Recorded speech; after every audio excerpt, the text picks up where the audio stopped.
So obviously his logic is when the authority is to be exercised, there must be an important factor of legitimacy. Without legitimacy, the authority cannot be exercised. Power can be exercised. Okay. So to understand how a social action will be mostly legitimate only. Even if the mob commits a violence, the law may discard it, but socially probably it is acceptable. That is why they are doing it. Okay. So it may not be acceptable with the respect of modern values. Okay. But if there is a traditional society and they act in certain way, then that actions are justified on the basis of tradition. So how this social power will be accumulated into an institution. Okay, and that institution will exercise the authority over the society, okay, or be governed. So it is basically the relationship between the one who are governing and the one who are being governed. So how will the governed accept the authority of the one who is governing? Why will he accept? How will he accept? Okay, Weber has answered. Why will he accept? Why will they accept? Or why will we accept a law? Why should we accept a law?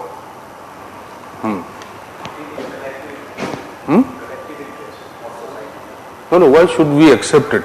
Just because everyone else is accepting it? If they are not contradictory to our values and norms. No, what is collective conscience? That is the collective conscience, no? So we have imbibed the values, whether through tradition, whether through emotion, whether through rational or logical means, but we have imbibed those values and so feel whatever is being done is not wrong. Okay, that is what the Weber's logic is. So Weber comes at a conclusion defining 4 types of authority system, or you can say 4 types of social action. Based on these 4 types of social action, he tries to find out, okay, what types of authority systems will emerge. So if we take a traditional type of system or social action. So in traditional type of social actions, a particular type of authority system will emerge. What will that be? Customs, rules, okay. Either patrimonial system or a patriarchal system or a feudal system.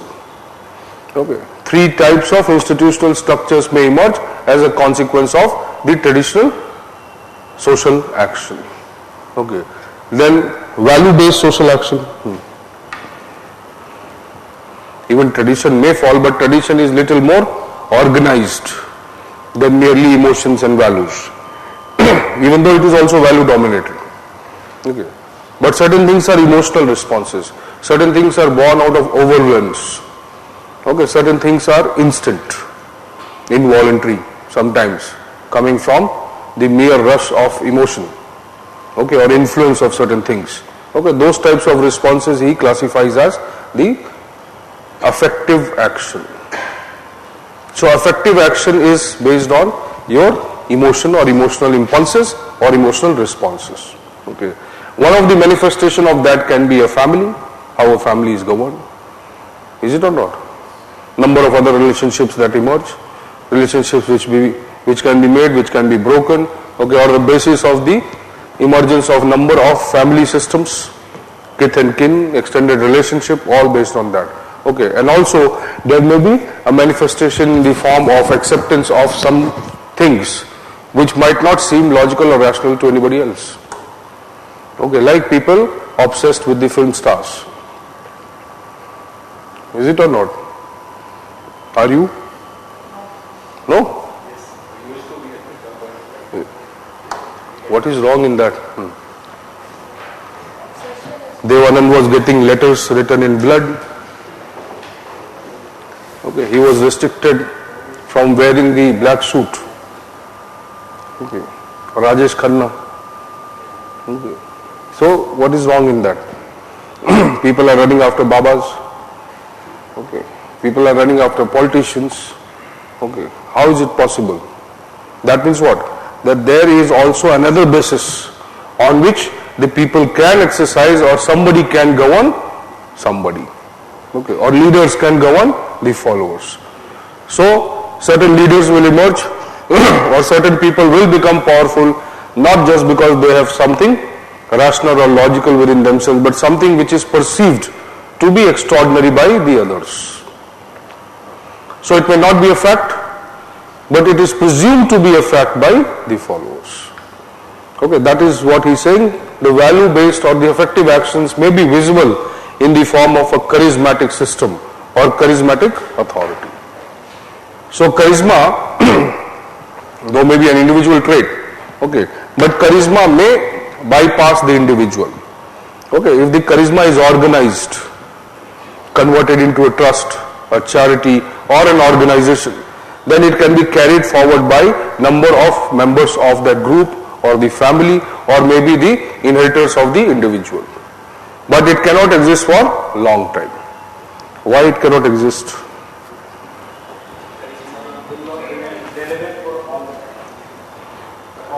Maybe people's value system will change, their preferences will change, their emotional responses may change, their cognitive ability will change.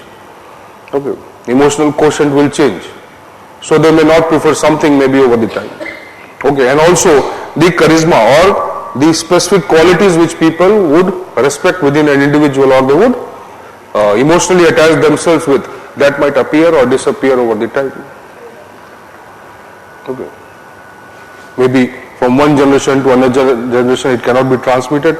Already we have Rahul Gandhi and Abhishek Bachchan as big examples. Is it or not? So it may not be transmitted. Okay. So logically, what will happen? The authority based on charisma.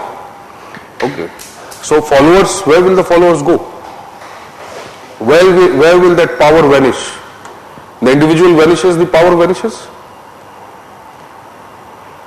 The authority vanishes, but what about the followers? What about the people who are accustomed to being governed that way? What will happen to them? If Saddam dies, that does not mean the citizens will also die with him. So what will happen? Okay, so either it has to be formalized. Okay, that means what? There is a basis and the person who was using that basis is no more there. Okay, so the basis may not become that dominant, but still people who were associated with that power or authority structure based on that basis, those people will look for rearrangement of this authority. So either it can be formalized by making a law, just like we said, make a trust, make a charity and formalize it. Okay, so from personal to impersonal. Okay, so charisma is basically a personal type of authority or a power exercised by individuals or groups. So it must be converted from personal to impersonal, where the individual or the group or few people do not become relevant. What becomes relevant is the ideology which was governing them. Okay. So it has to be formalized. Now if it has to be formalized, then either it will become like a culture, a faith, a tradition, so it will move towards the traditional type of system. Somewhere converted into the traditional system. Okay, or it will be legalized. Okay. Under a specific law or through a resolution, they will decide certain things, make rules, laws, provisions, and then they will say now anybody who wants to join this particular group or who will be part of this group will be now governed by these rules and regulations. So it will be legalized or it will be converted into traditional system. This is known as routinization of charisma. Okay. The charisma is routinized or formalized into certain things, either tradition or legal rational system. Okay, the third aspect which he talks about is the Zweck rational. Zweck rational systems are social actions which are guided purely by logic and reason. So in such a society, the manifestation will be in some other form. What will be that form? Which he calls as bureaucracy. Okay, so he's saying this will be visible in an impersonal system. A system purely governed by logic, law, rationality, facts, okay, procedures and principles based on some, you can say, empirical understanding. Okay, it will not be coming from any subjective value system. So it will be a highly formal system, impersonal in nature. Okay. Now see what logic the Weber is using. that if it will be impersonal or logical, then it will be ideal logical. Okay.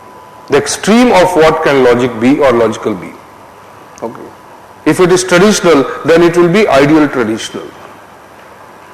Okay, that is only how we can study a phenomena, if we assume that all the dominant features of that phenomena are present. So if I say you are backward, I cannot say you are forward and backward at the same time. If I say you are progressive and liberal, I cannot say you are traditional and liberal at the same time.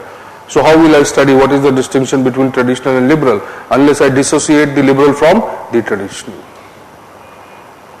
So the moment he is saying this is a traditional system, that means what? He assumes that this society or this type of social action will have all the features or all the developed features of a traditional system. Okay. So isolating a purely traditional form of social action from a purely logical form of social action. Okay, this means the ideal type. Okay, ideal type like a benchmark. Ideal type like isolating it from any other factor. Ideal type like all full-blown features within it. It is like an analytical tool. Any theorist to understand the specifics of a particular phenomena, okay, develops its ideal types. Okay.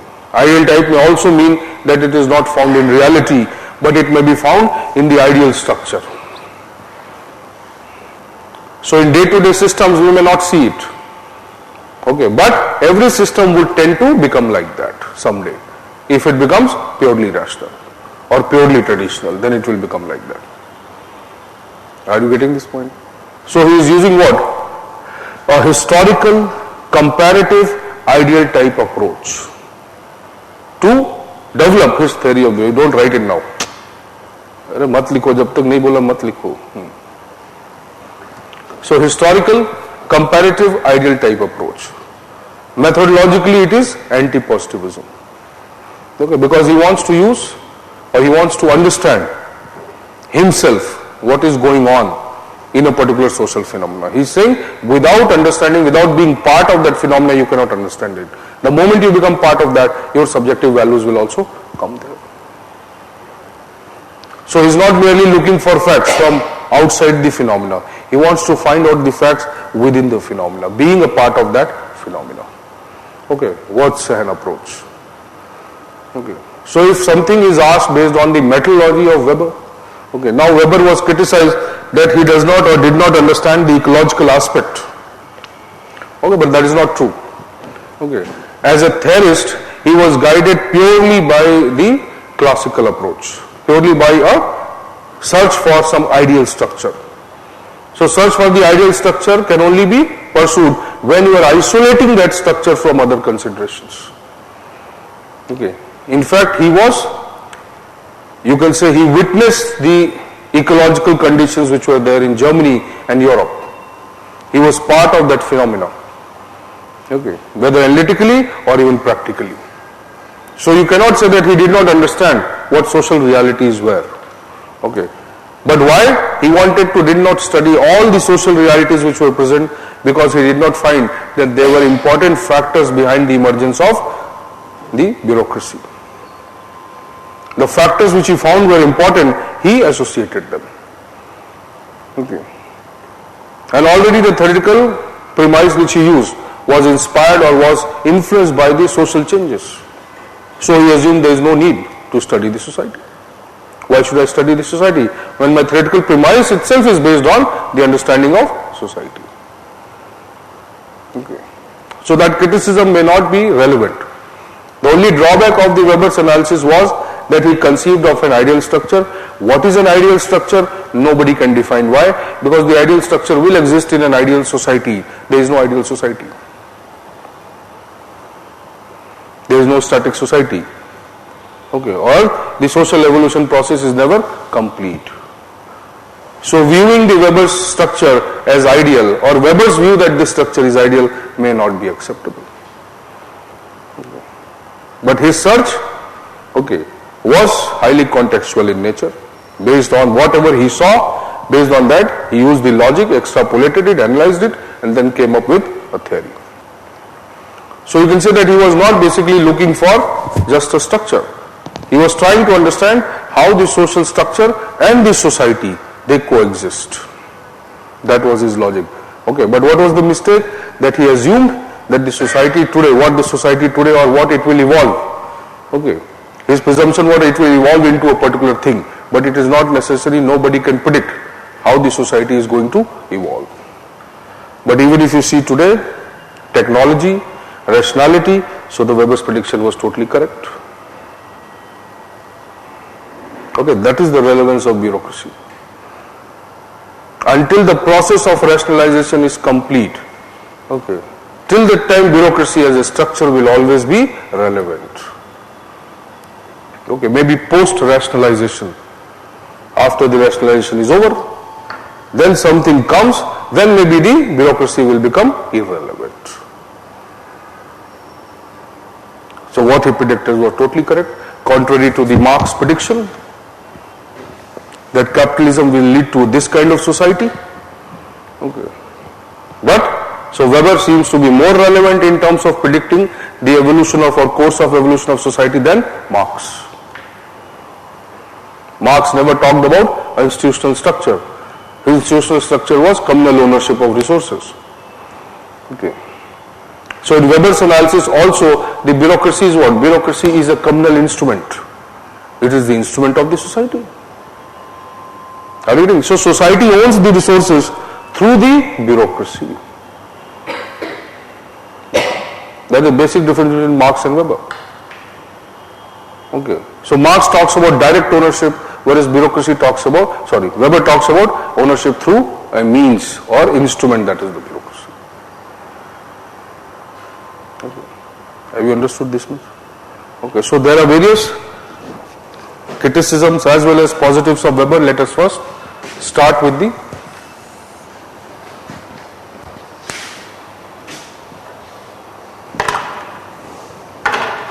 Weber's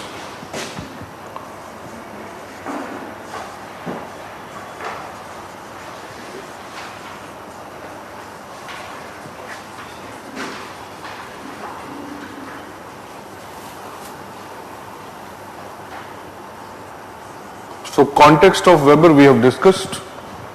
Okay. We have discussed or not? We have written also the context of Weber. Okay. Now the next aspect comes his idea of power, authority and domination.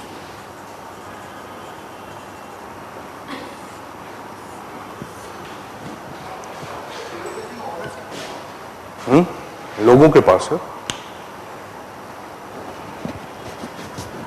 लोगों के पास है, bureaucracy agent है, owner थोड़ा ना. So ownership through the agent, who is managing for you? The bureaucracy. Who is doing for you? The bureaucracy. So instead of doing it yourself, you are making some system do, that is bureaucracy. Okay. That is a better way. Professionals will manage your resource. Okay. In the Marx analysis, the amateurs will manage the resource. Who are the citizens, civilians? They are amateurs. Okay. Weber's theory of power, authority and domination. Okay, how do we distinguish between these three? Okay, how do we define power?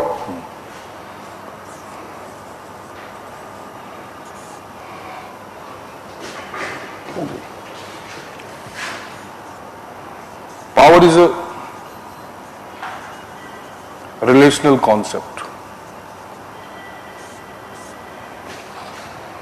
Unless it is exercised, it is not visible. Okay. If you see a collector's office, that office has authority, whether the person is there or not. If you talk about constitution, constitution has authority, whether it is exercised or not, yes. Okay. So, there are certain things which have a sense of absoluteness. So authority may be something like that, but power is not. Power is always in relation to something. So if two people have power, okay, then we cannot see that power unless it comes in conflict with each other. So Weber is saying that power is a relational concept. In any situation, the power is visible in the form of one dominating the other. That is how, agar power is equal, then how will you see the power if both have equal power? No effect visible. Okay. So he's saying in any situation, how do you view power? How do you see power? Power is already there, existent. Okay. But the moment one group or an individual tries to exercise his power over the other and is able to influence them, okay, or the net resultant is in favor of either of those, then we see the actual power. So his concept of power is related to coercion or authoritarian power of command. You are able to make somebody do what you want. Okay, it may not be just the physical power, but you are able to, or in a given situation, if one is able to dominate the other, irrespective of the resistance, because he will also exercise power. Okay. Okay, irrespective of the resistance, then he is saying it is power. Okay. So his logic of power is associated with crude sense of power. Okay, the power which has the capability to influence others, the power which has the capability to dominate them, to coerce them, control them, whatever. Okay. So he's saying, okay, there can be an instant rush of power also. Suddenly mob comes, does something and vanishes. That is also a power. Okay. So he's saying that this kind of power which exists, this power does not have an element of acceptance. Okay. Even though it may be able to do things, but it does not have an element of acceptance. If it does not have an element of acceptance, it cannot sustain. Can it sustain? Because there will always be a tendency of revolt against this power, whether hidden, explicit or implicit. Always there will be a tendency. So this type of power or this type of exercise of power will always create instability. Now, can that instability be translated into a social structure? Impossible. Why? Structures have to be stable. Are you getting this point? So if you are exploiting, one group is exploiting the other, now it cannot formalize this exploitation. And if it formalizes, then it may not be stable for a long period of time. Autocrats, maybe 50 years, 20 years, 30 years, 100 years, then what? Unlike democracies sustaining for 300 years, maybe throughout the civilization. So autocrats may be there, dictators may be there, they may be exercising the power, but it may not be existent for a long period of time. So you see, in Weber's analysis, he discards those kind of social actions, okay, which are based on the mere exercise of brute power. Okay, he does not assume or does not accept that these may be translated into social structure. These may be formalized into a system, these may not be. Are you understanding? Okay, that means the power requires a basis of legitimization. And then only it can be translated into an institution. Okay. So the power may be existent, but unless it has a basis where it can be legitimized, and that basis is acceptable by the society at large, and then only it can be transformed. Okay, so he is looking for those bases, okay, which create legitimization of power. And which of these bases would be the best? That becomes the most rational basis of exercising the power, converted into a structure, maybe the bureaucracy. Have you understood? You're right. Okay. Thank you. In Weber's analysis,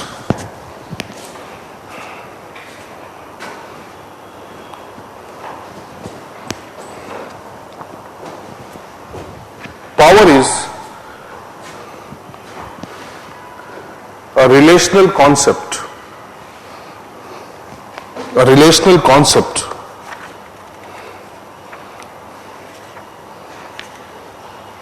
that is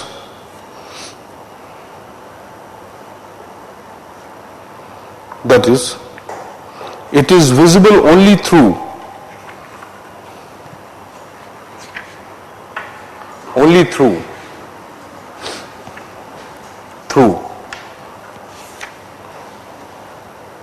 its manifestation in the form of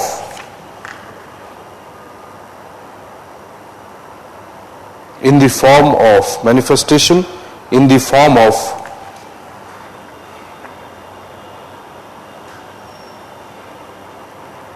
of exercise of the power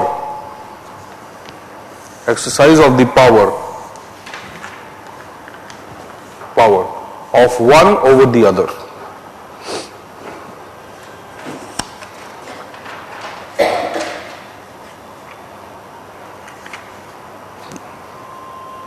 In fact,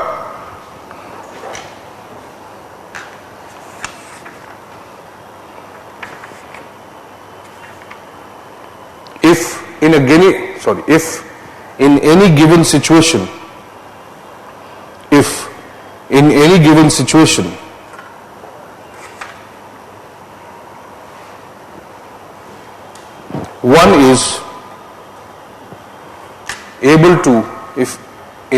given situation, one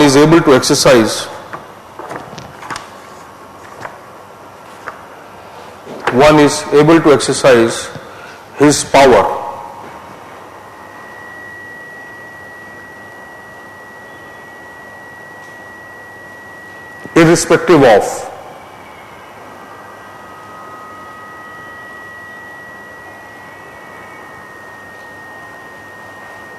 irrespective of what?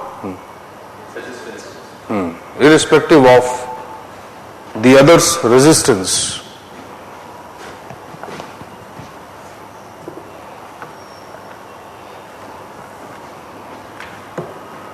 Is power.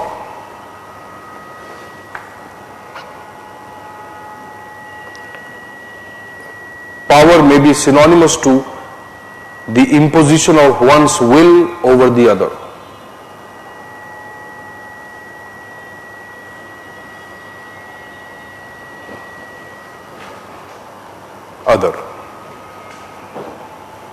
Imposition of one's will over the other.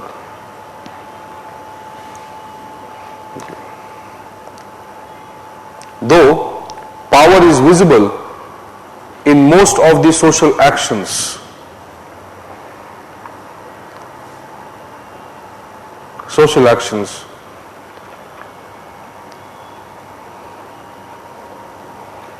they may not be acceptable.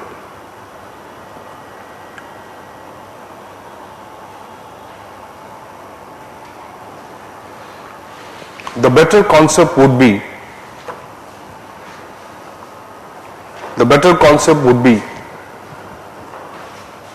dominance.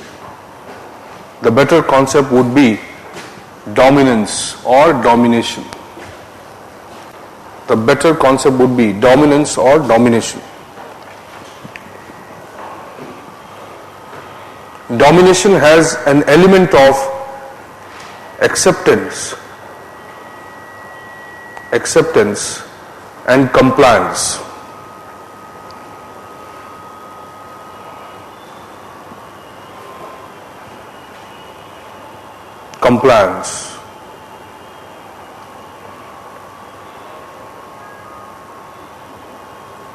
Compliance based on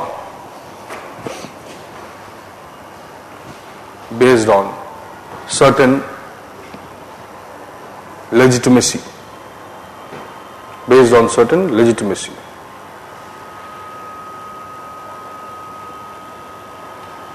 That means he's saying that domination is not simply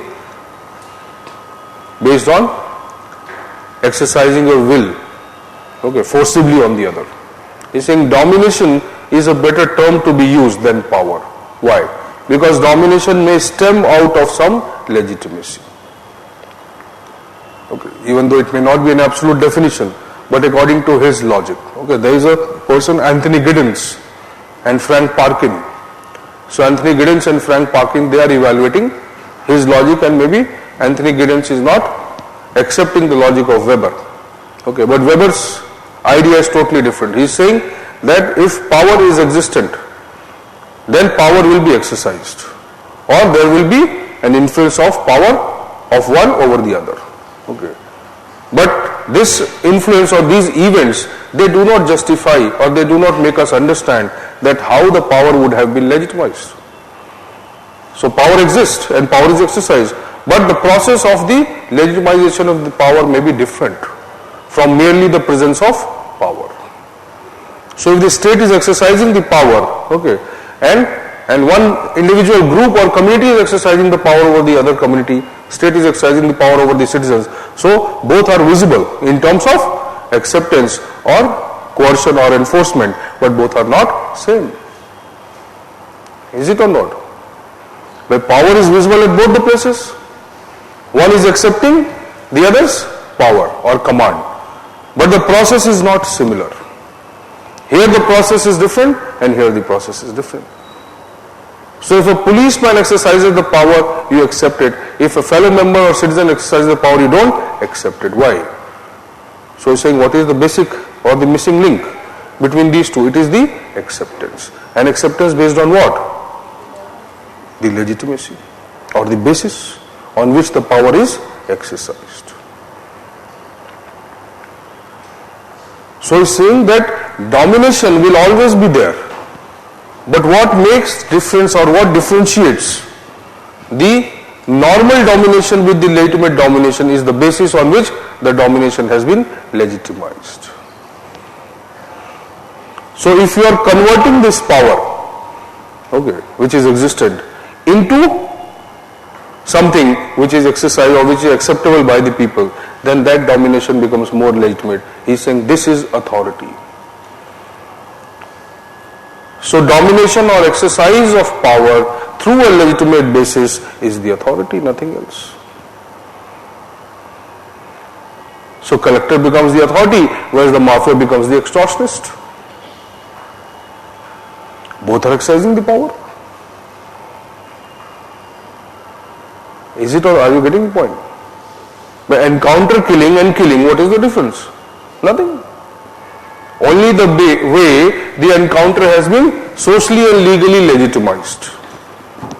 The other things are not legitimized, but power is visible in both the places.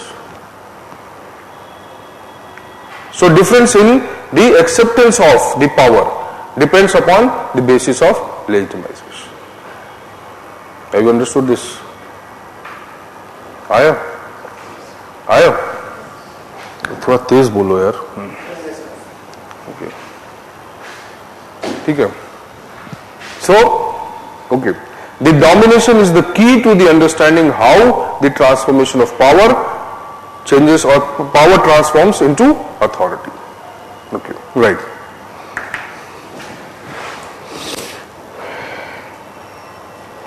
If your commands are more objective, if the exercise or the basis of, don't write it, if the exercise or the basis of exercise of power is more and more objective and impersonal, will the acceptance be more?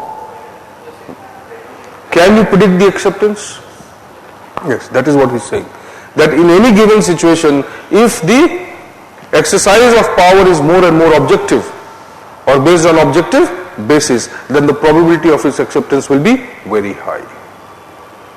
Okay. The moment it is reversed, the probability of acceptance will reduce. Okay. Thank you. Now you write. क्या लिखा? कुछ लिखा? नहीं. If, हाँ लिखे. If the power needs to be exercised at the societal level,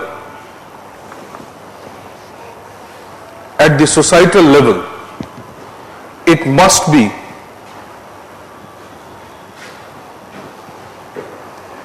it must be based on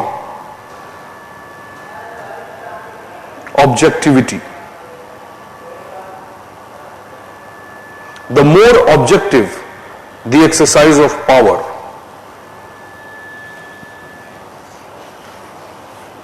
the more objective is the exercise of power, the greater is the probability of its acceptance.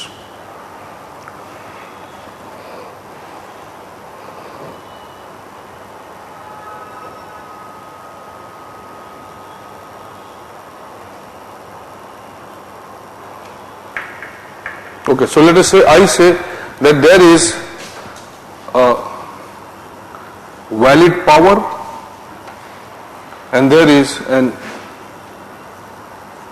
invalid power. What will be the valid power? The power exercised by the institutions, maybe the traditions of the society. Invalid power, power exercised by the criminals, miscreants, mafias, or whatsoever, or for that matter the power or conflict between two individuals. Okay. So there will be a valid power, invalid power. Now this valid power, okay,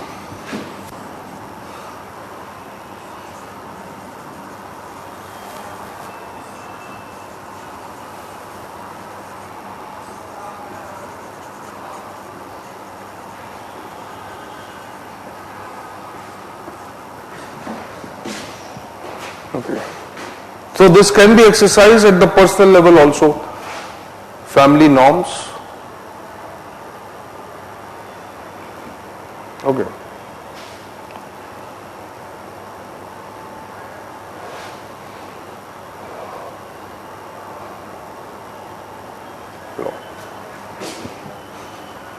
Okay. So individuals, citizens, groups will always denounce this kind of power.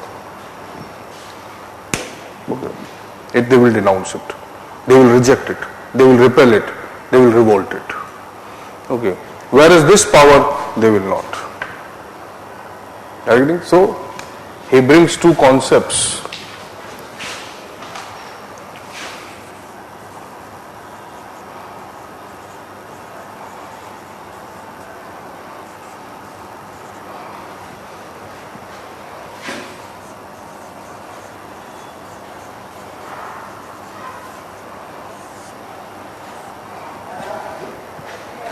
Okay.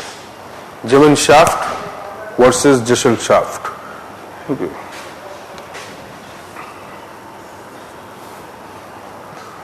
Okay. Power generally in the personal sphere, mostly related to family or community or how people associate with each other in the society. Okay. More like emotional power. How emotionally or through personal relationships people, okay, they link each other. Okay. Whereas Gesellschaft is that power, okay. If you have read little bit of political science, then you will understand. Okay.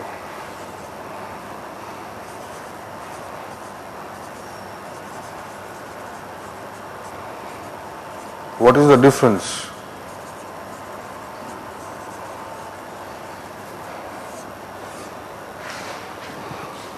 Social contract versus political contract. Okay. What is a social contract?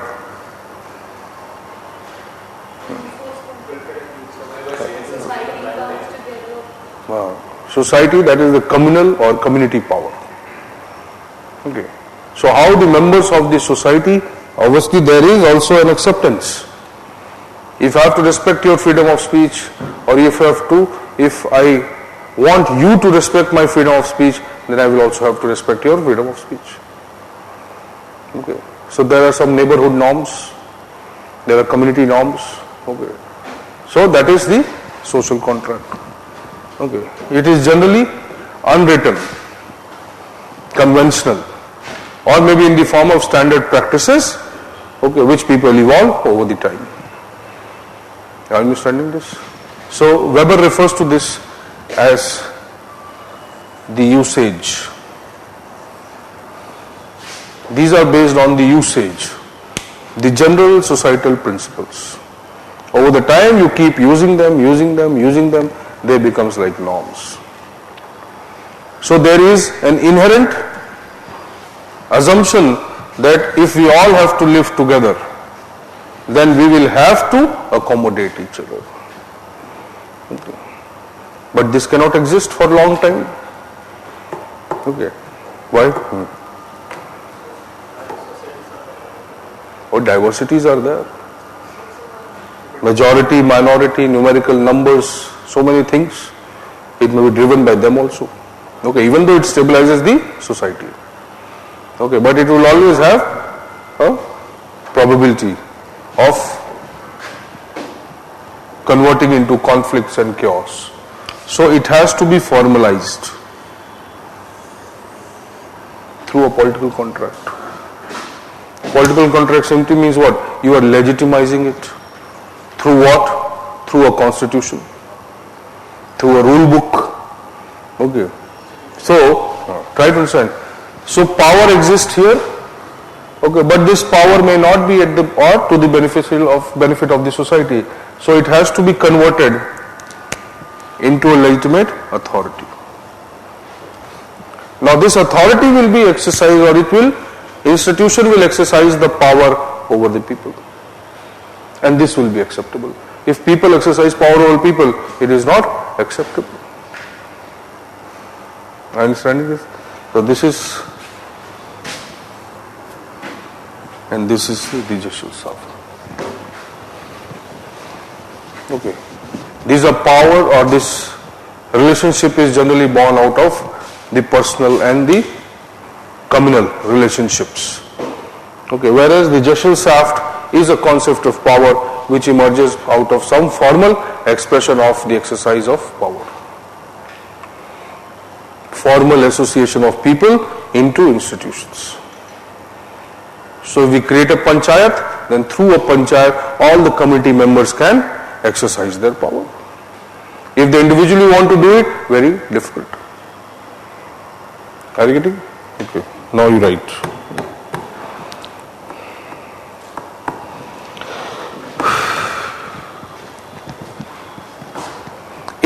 Take another paragraph and start. In every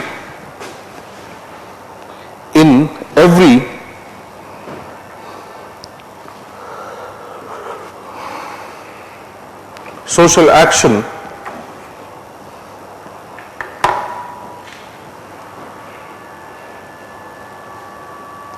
domination would ensure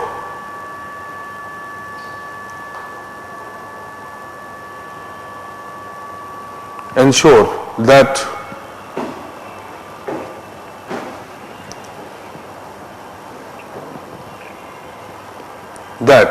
it legitimizes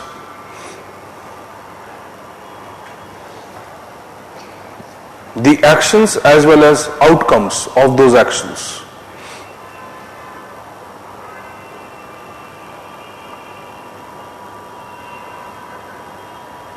The actions as well as the outcome of those actions. That means what?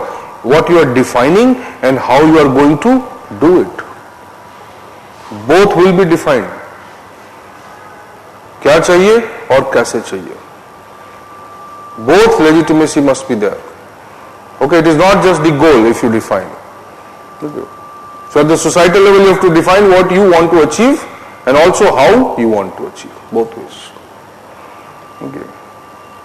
So if you say there may be something known as goal rationality and there may be something known as value rationality.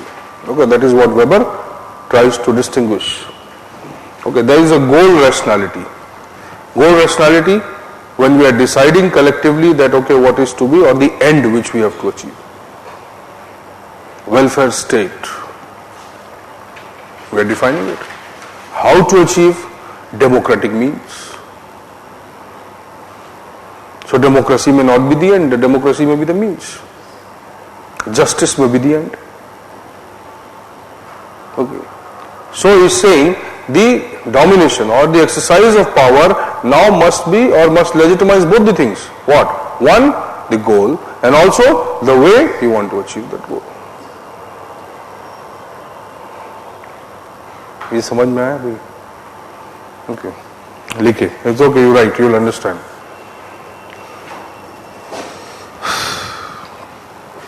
Okay. The legitimate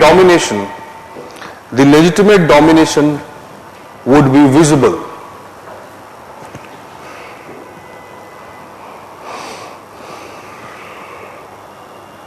in the following manner. Number one,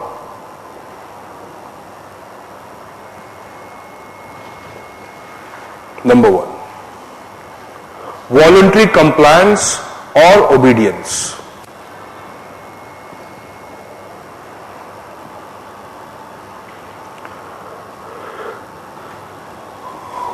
Voluntary compliance or obedience of who?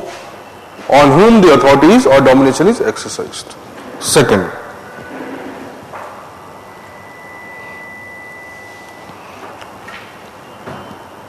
an interest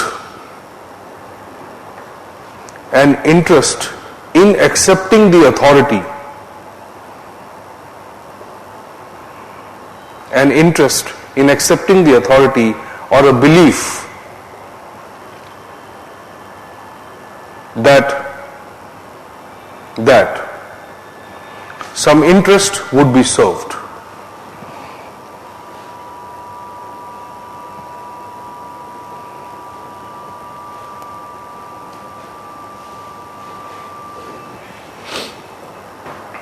Third point,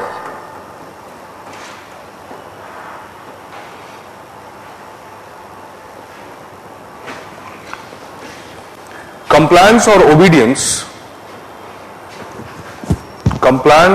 obedience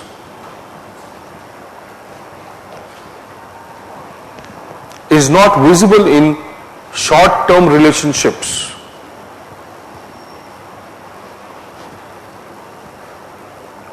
Short-term relationships. In fact,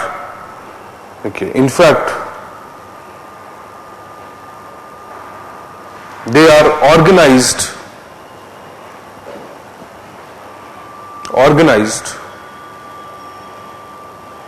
in regular patterns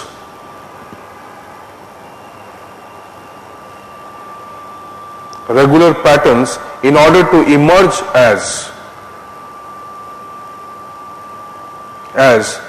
you kindly underline this, emerge as a structure of domination. Emerge as a structure of domination. Okay, that means what? First, there is an acceptance. The acceptance is based on the belief that it is going to serve some interest, much better than non-acceptance. Okay, or at least there might be an interest, or at least there might be a belief that there is an interest. Then third क्या लिखा है?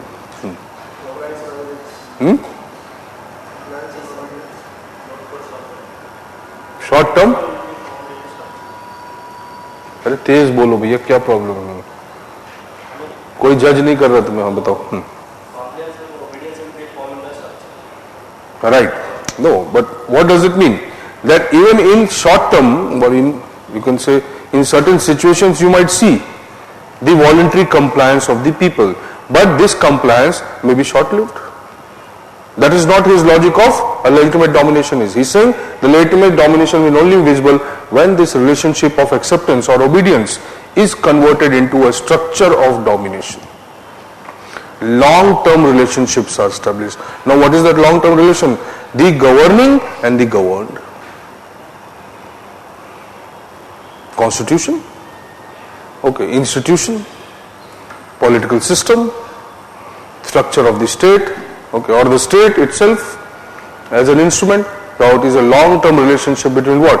The power or the authority institutions and the people who are accepting it. Okay. So if you refer or if you use the term the structure of domination, that does not mean something negative. The structure of domination means what? a long-term, a well-patterned, organized system of exercising the authority. So Indian administration, starting from the British period to the Indian period, okay, to the post-independent India, okay, maybe from the Mughal administration to the British administration, now you see the basis of legitimacy is different or not? Is it different or not? What is the difference? Now see, under the Mughal rule, the basis of exercise of authority was tradition, monarchy, traditional system. But it was acceptable, it was doing something good, so acceptable. Okay, but as the Britishers came, okay, they dismantled the traditional system. The basis of exercise of authority was? No, what was the basis?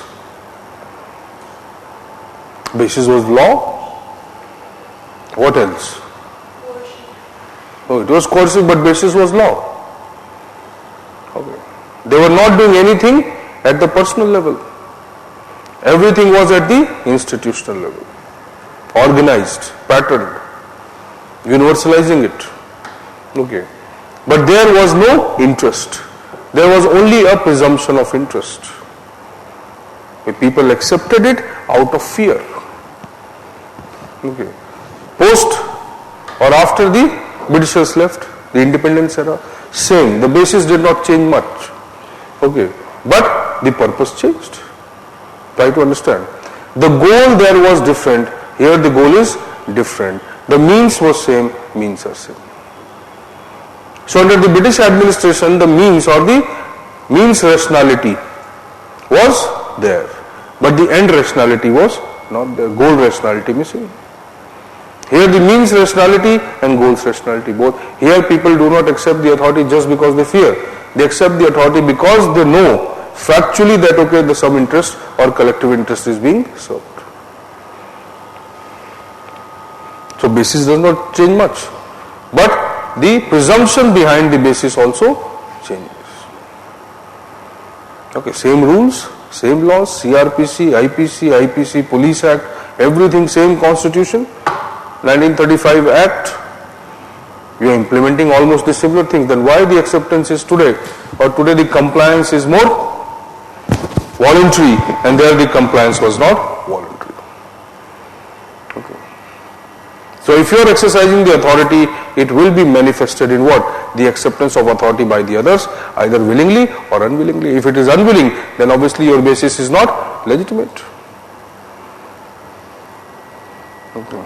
If it is willing, then probably your influence over the one who are accepting the authority is positive. Okay.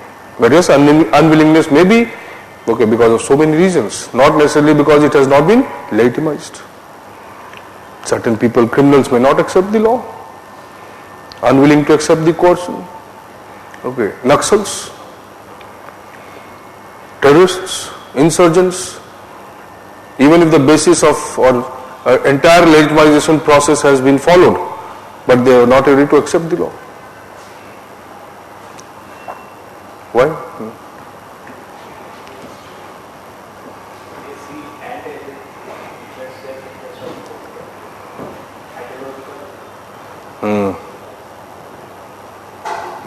Legitimization process, or in the process of legitimization, they were not included. They did not become the part of the collective conscience of the society. Okay. The law did not include probably the elements of their own cultures, so legitimacy is missing. Okay. Or you can say also the end which they want may not be achievable through the means which we are using. Okay. But no doubt there is a larger acceptance of authority. So any institution or formalization of authority is to be done. Okay, the basis has to be, whatever be the basis, it doesn't matter. But the basis has to be acceptable by the society. So Jessel's shaft can only emerge when there is a genuine shaft, or not. Social contract is necessary for the emergence of a political contract.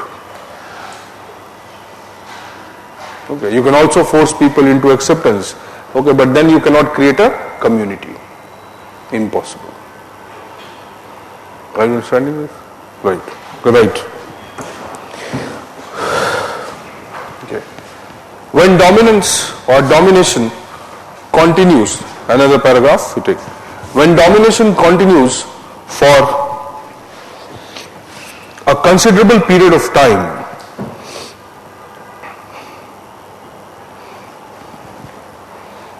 it becomes a structured phenomena. It becomes a structured phenomena,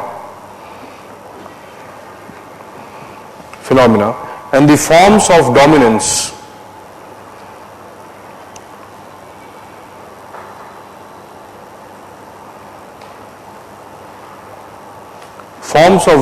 become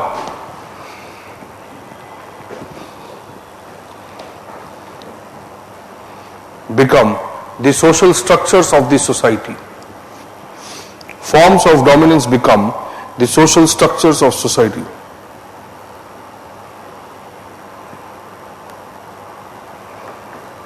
Okay, that means what? When it is being exercised for a long period of time, okay, then it becomes a structured phenomenon. That means there is a kind of automatic acceptance of the authority. People have already legitimized it, they have accepted it, and then it is visible in the form of social structures in the society. Why? Because through these forms, now we are exercising this authority. So whatever is visible in the society, now later we will study an approach known as structural functional law. We have discussed that already.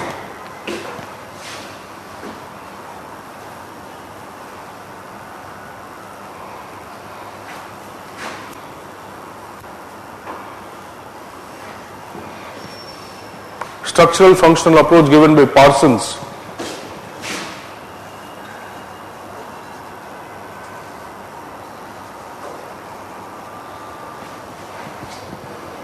Okay. Have we talked about it? No? Sometime in the past.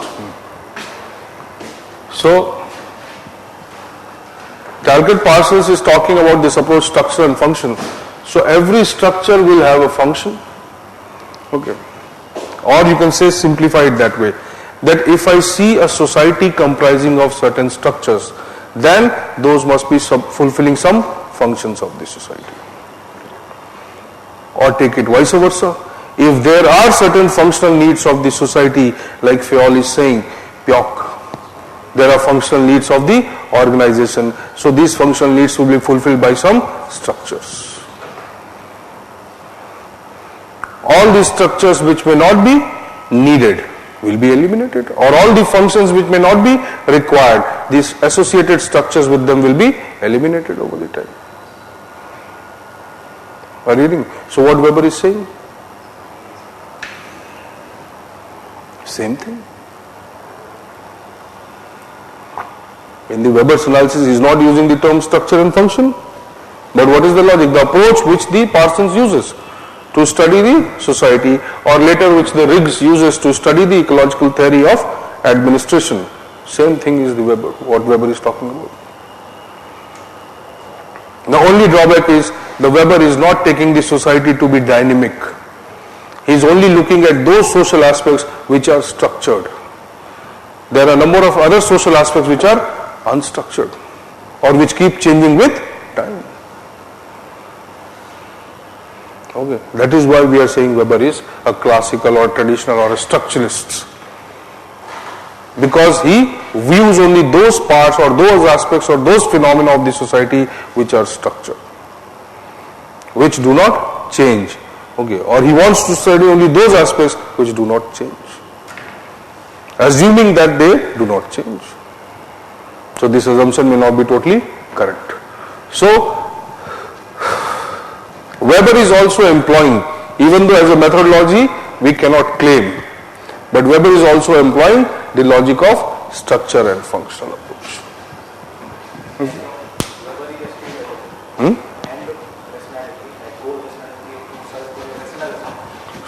You can say, but you cannot achieve the rational without the means or rational means. Okay.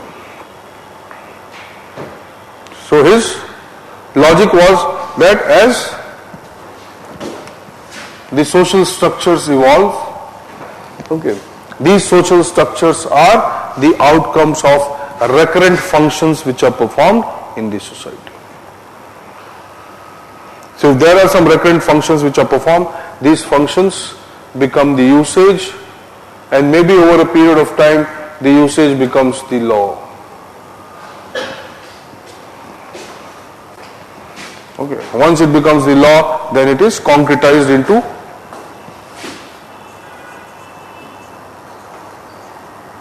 institution.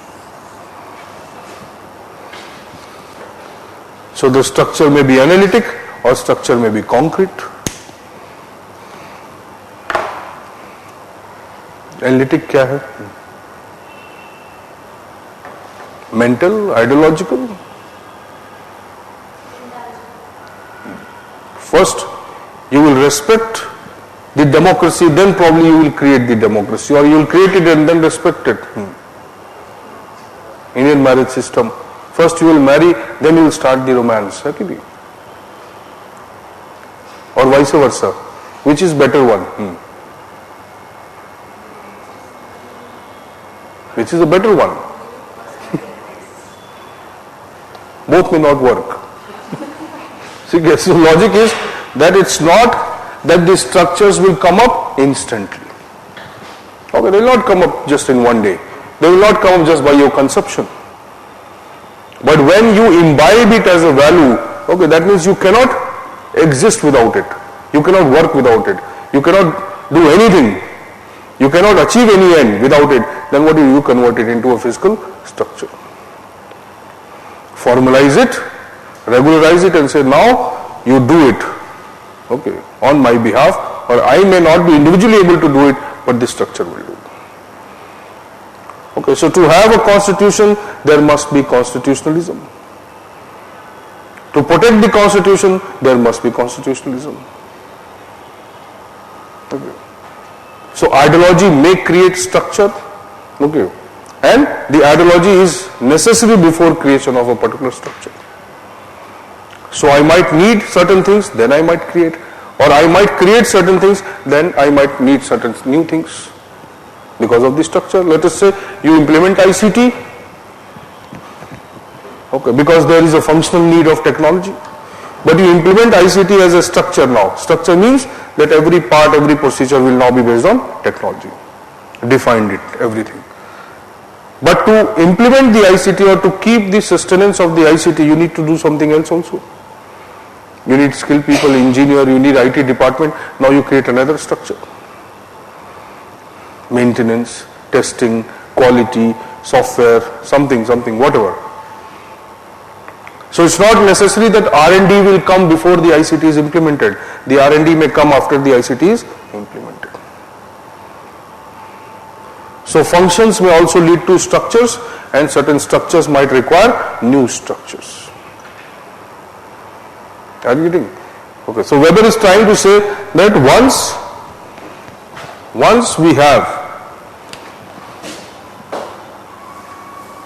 developed a habit or a usage of certain things, okay, this usage may convert into a law, and then there will be a need for concretization of this law in the form of a structure. You develop an institution, now you go at it. Have you understood this much? Yeah, obviously that is what we are saying since last, I think, maybe 1 hour. No, but domination is actually, it is power. But power which becomes valid. Okay, if your father exercises the power, you accept it. Maybe your uncle exercises the power, you may not accept it. Yeah, domination is the rational form of power. Yeah, always means he's saying a better term to understand the power or how the power is exercised in the society would be domination. Because domination is, he is not treating domination with respect to only enforcement of certain things without your will. Okay, he's saying domination is visible in the form of obedience, acceptance. Okay, it might be objective, it might be subjective. You value certain things, you accept it. You feel that it is important, then you accept it. You feel it is socially legitimate, then you accept it. Are you getting this point? So power, he is just using power in a general sense. Okay, of coercion, command, anything. But he is saying the power may be existent at the individual level, at the social level, at any level. But how from individual or collective level to an institutional or formal level, how do we convert it? Okay, so he is saying through the legitimization process. Legitimization process converts it into a domination. Domination, why? Because he is saying that wherever the power will be exercised, one will exercise, another will accept. If both exercise the power, then where is domination? Where is legitimacy? So in all the formal systems, okay, there will be one system exercising the power and the other accepting the power. Now domination comes. But here domination is legitimate. If it is illegitimate domination, then it is not, technically according to him, is not the legal power. It may be illegal power. Okay, that is why I distinguish between valid power and invalid power. So invalid power also exists, but acceptance is very, okay, maybe short-lived, but acceptance will be there because of fear, because of punishment, because of pain, it might be accepted. Okay. Are you getting this? Okay, so husband can exercise authority over wife, or father can exercise authority over son. Okay, if it is being done for some, let us say, factual or empirical reasons, then the acceptance will be high. If it is done out of purely personal reason, then the acceptance will be very less, even if it is the father exercising authority over the son. Understanding? So he is saying this is the process of rationalization. As the degree of objectivity changes, okay, the forms of domination changes and the acceptance of the domination changes. Okay, लिखिए.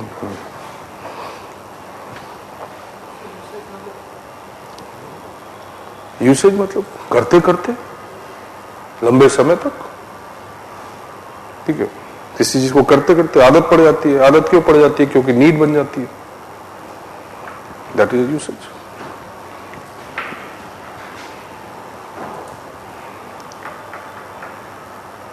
Okay, right. Okay, according to Weber,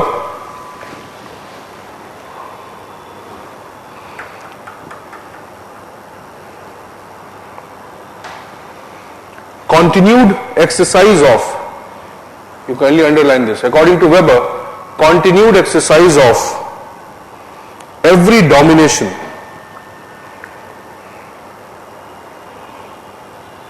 always involves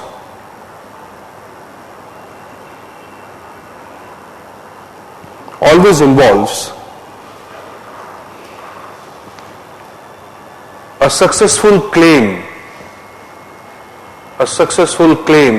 to legitimacy. A successful claim to legitimacy. Now see, under this logic, a successful claim to legitimacy, he also describes how different types or modes of authority structures emerge, even though some may not be actually good. So if autocracies emerge and they exist or they survive, what does it mean? That because it is being used for a long period of time, okay, a continued domination over a long period of time, what it does, it creates a kind of acceptance within the people. So always the acceptance may not be a scrutiny of the basis, always. Sometimes because of the continued domination, the people may accept certain things. Okay. Religion is one of the biggest examples. Okay. People don't go for a logical analysis of the religion, but they accept it. Why? Because there is a continued domination and people assume that yes, this is legitimate. Religion, tradition, autocracies, even exploitation to an extent people accept. Okay, because they develop a kind of or belief that okay, it is legitimate. This is their fate, and that is how people accept. Okay. Now you get your answer that even if the power is exercised, and it may not be right, but if it is exercised in a particular form over a long period of time, then it may convert itself into a domination which might have some claim of legitimacy, even if it is not absolutely legitimate. It is not legitimate by today's means, or by today's standards, but it will be legitimate. Have you understood, or still?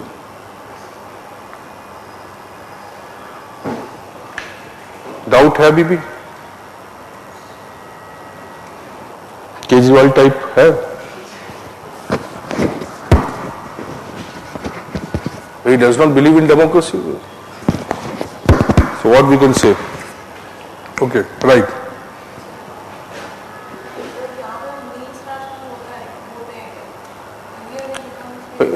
Rationality is your conversion of your, or it is the movement towards the objectivity. तो आप जितना objective होते जाएंगे, let's say religion. So why the religion will claim legitimacy? Religion rational है? है, क्यों नहीं है?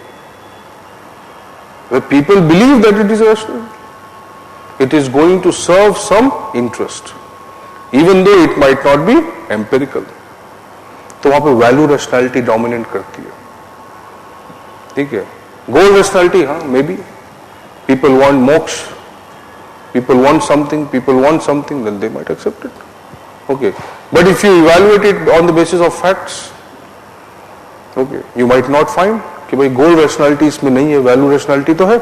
We don't know, we cannot measure whether that happens or does not happen. Yes, variety of rationalities are there. Okay, that is what his logic is, that objectivity will increase. ठीक है, यानी पहला थोड़ा कम ऑब्जेक्टिव, दूसरा थोड़ा ज्यादा objective, फिर objective बढ़ता जाएगा. So there will be some rationality ideal. Okay. And that is where the domination will become bureaucratic in nature. अब आया? The story of tortoise. Have you understood now? इससे अगर मैं आगे बढ़ूं, पीछा पूछो. ठीक है. So logically, ठीक है, power, authority or domination. Why this theory is important?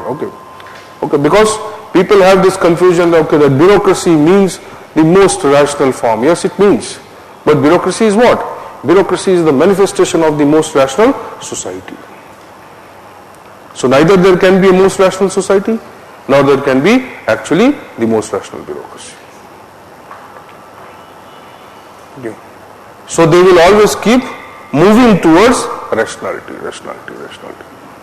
Objectivity keeps increasing, the rationality keeps increasing, the society keeps evolving, and so the bureaucracy evolves the society, influences the society influences the bureaucracy. Okay, both are now struggling or competing for rationality. Ultimately, someday they might achieve. Okay, and that is why we are not able to eliminate the structure of bureaucracy. Okay. Whatever we do, we will never be able to eliminate the structure of bureaucracy because it is related to the rational evolution of us or society. So imagine that he develops a structure by analyzing all this and then finally understanding that okay, what will be the evolutionary aspect of rational society, okay, this, and what will be the structure which will serve the functions of the rational society, then this. So you see, they all keep moving together. If Mughal administration had a bureaucracy, what would have happened? It would have sustained. Yes, definitely. Try to understand. The Britishers had the bureaucracy and that is why they eliminated the Mughals.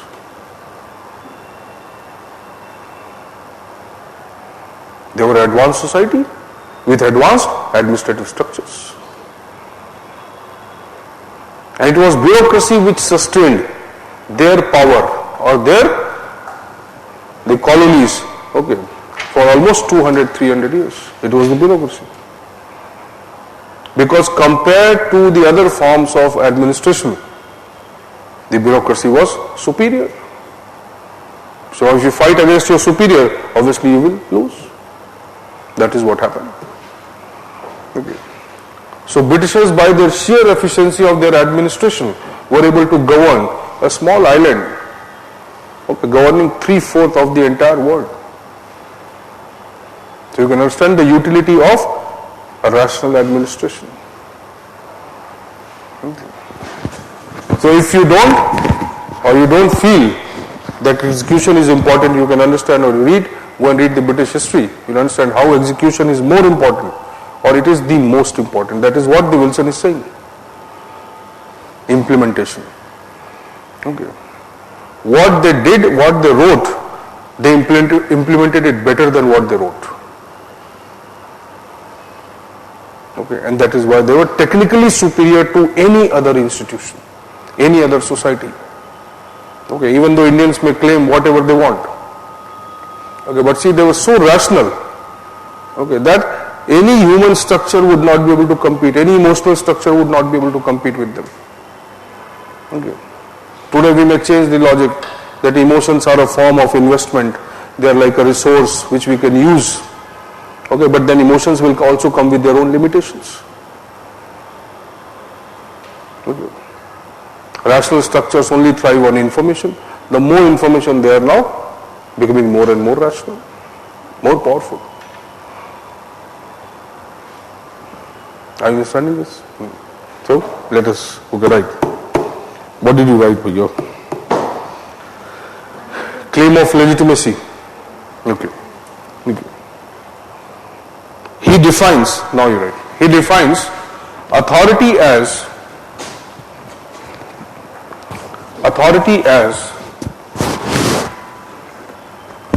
a legitimate form of dominance. Authority as the legitimate form of dominance.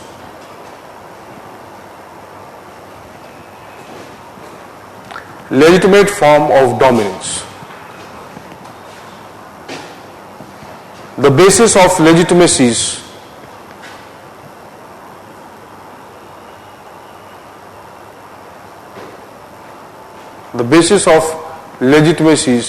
may be traditions,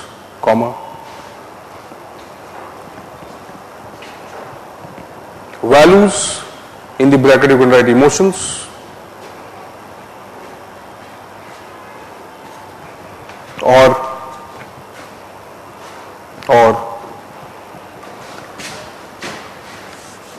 rationality.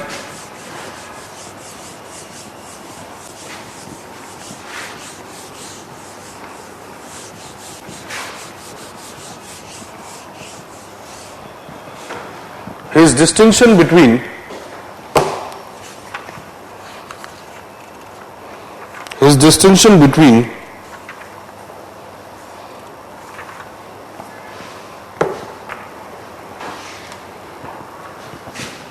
Gemeinschaft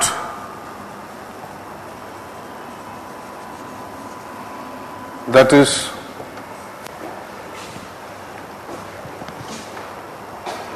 the community or personal power,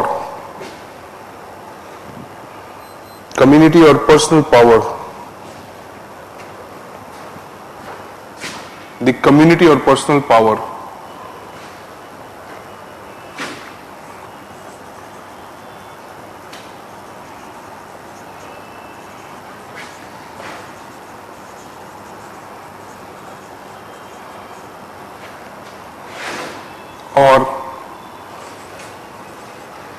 and distinction between this and Gesellschaft that is societal or formal power.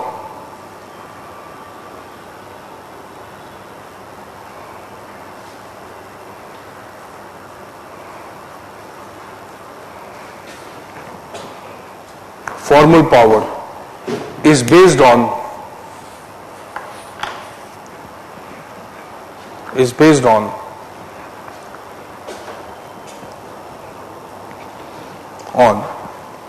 the basis of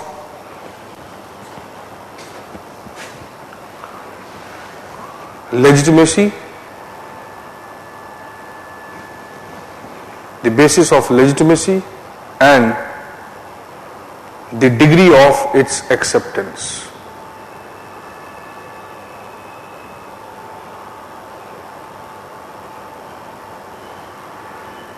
So you can understand that way, that domination or authority is what? It is a special case of power. Okay, it is like a subset of power, where the power is duly exercised on the basis of certain objective basis or legitimate basis. Okay, so three types of basis in general identified by him. Okay, one based on tradition, another the value based, okay, or emotions, another rational. So they will give rise to different forms of structures of forms of exercise of authority, something which we have just written, maybe 5-10 lines before. That the continued usage, okay, or the permanent usage of a particular form of authority is converted into a structure of domination. Okay, that is the logic. Now you write. Right. You can make a simple table.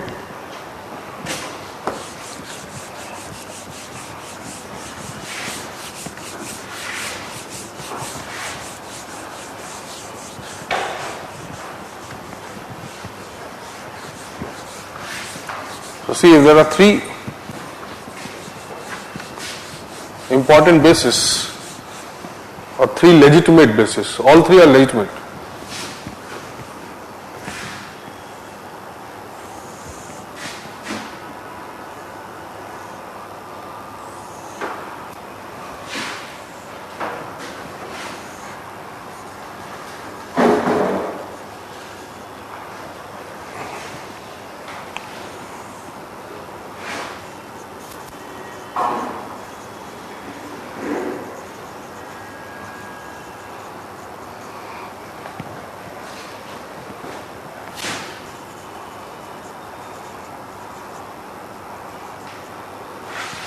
Okay. So here, if we are using this as the basis or somebody is using this as the basis and controlling or exercising authority over somebody, then why will the acceptance be? Okay.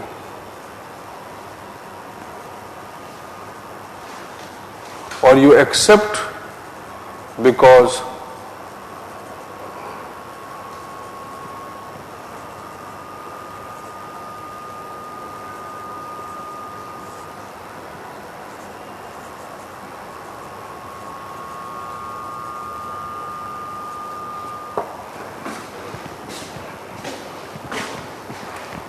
so you accept because why?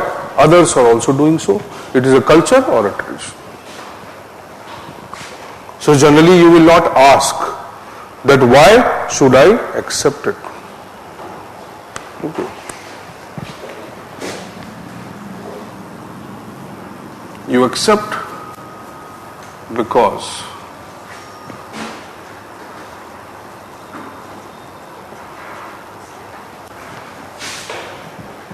okay, so if you just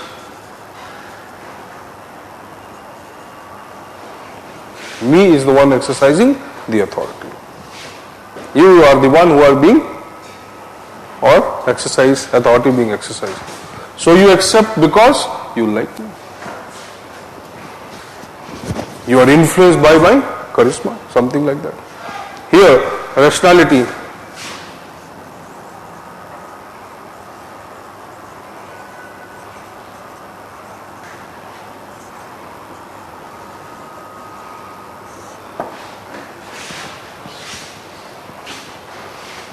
You accept because it is right, it is correct.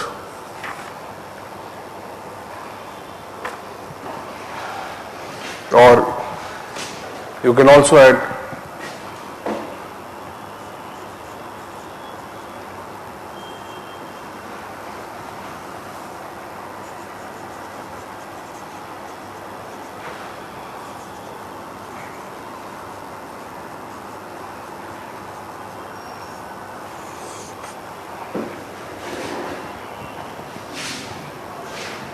You accept me because me or I have been lawfully authorized to do so. Okay. So here, okay, you are doing it because it has been done and it will be done. Agree? That is why you are doing it. Everybody has done it, everybody is doing it, and so you are doing it. Here, because you like me, or maybe you feel that your life is going to be transformed into something extraordinary. Okay, so you accept. Here, because lawfully, okay, or rightfully, I have the authority to exercise over. Okay. Which one is more personally detached exercise of power? This one. So,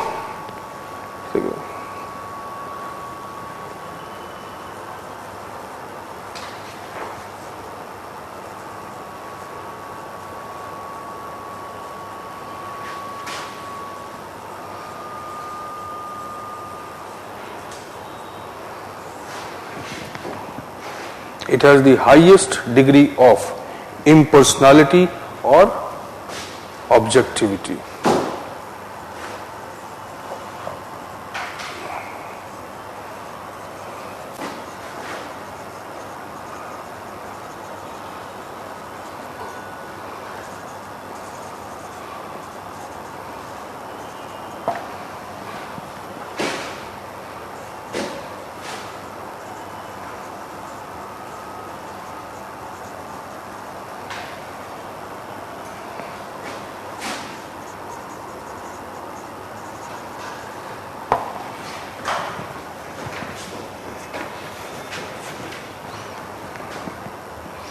So in terms of objectivity,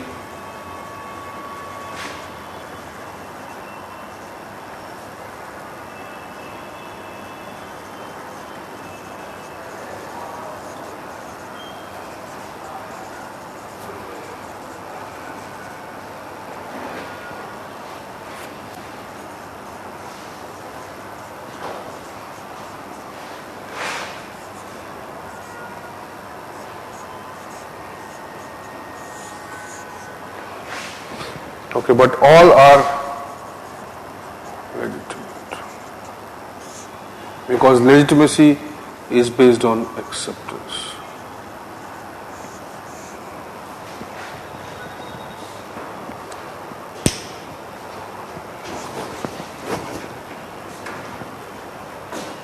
This is the highest, okay, and this is the lowest in terms of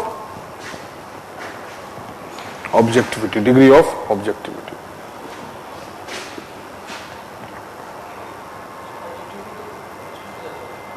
तो rational का ही तो किसका ज्यादा है? Sorry, उल्टा लिख दिया.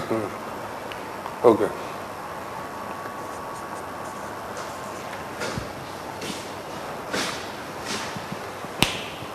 So the acceptance, okay, is increasing according to him based on objectivity. Okay. The same thing what Taylor, Fayol, Gulick, Arvik, all of them are saying. The more structured you are, the more efficient you are. The more structured you are, the more acceptable you are. Okay. Only then the efficiency will increase. So according to him, also the willingness of the people can be or is more when the system is highly impersonal and objective. Okay. So this form, okay, or this as the basis of exercise of authority or traditional form of domination will be visible in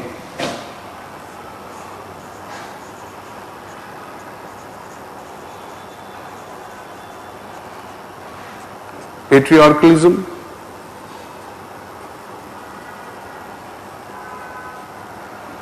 and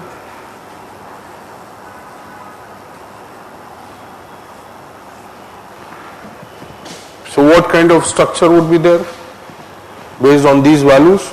Okay, based on them,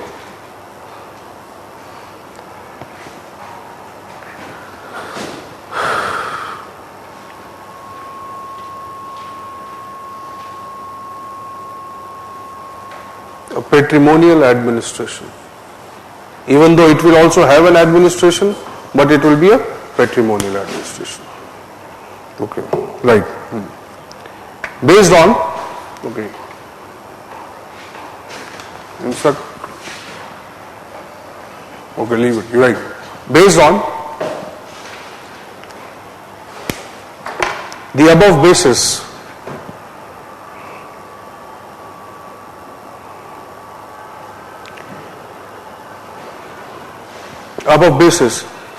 the administrative structures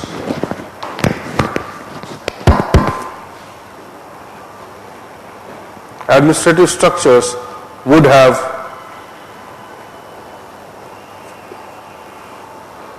variety of forms.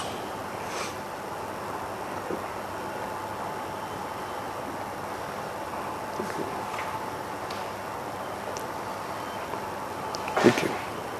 As, next line, as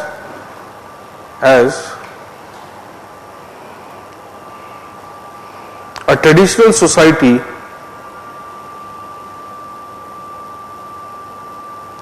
or a rational society would be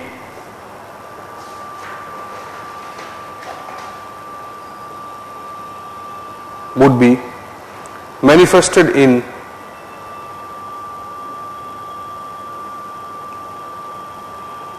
a patrimonial administration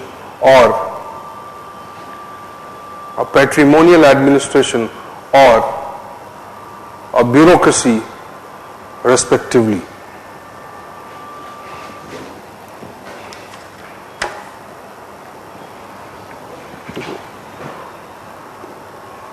Now you give a heading or subheading, the traditional domination. Traditional domination.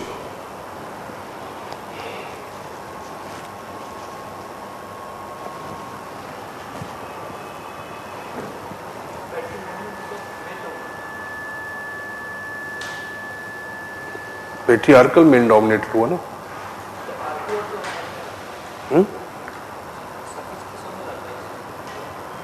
Which is male dominated, patriarchy और patrimonial. What is पेट्रिमोनियल?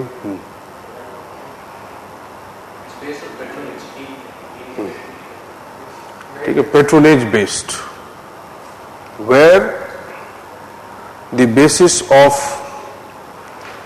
exercise of authority or for that matter any decision making is what, or choice is based on some personal value system. ठीक है, उसको patrimonial बोला जाता है, patron client relationship. So you can assume that way that patriarchy was the dominant value system. Okay, so all forms of patrimonial system also reflected the patriarchy. But matriarchy also exist, वो भी पेट्रीमोनियल हो सकता है. माँ अपनी बेटी को prefer करे अपनी भांजी की जगह, पेट्रीमोनियल हो गया.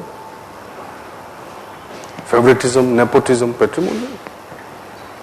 ओके, एंड फेवरेटिज्म, नेपोटिज्म और फेवरेटिज्म, नेपोटिज्म तो is there. Favouritism is based on the blood relationship, the kith and kin relationship, patrimonial. Fine. Right. Traditional domination. Okay. The exercise of authority based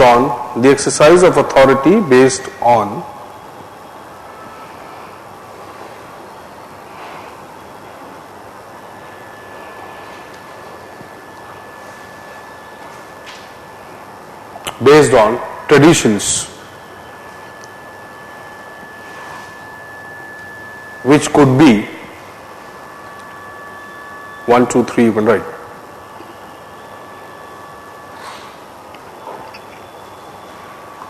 Sacred, religious or religious or spiritual forms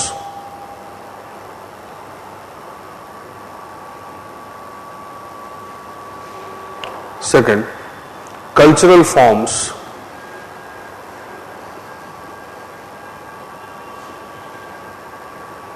third,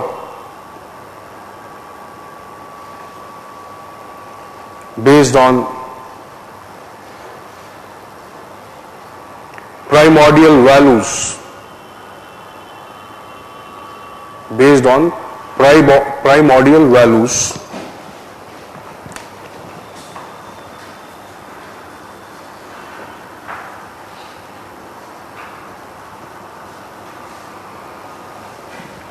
values of a clan,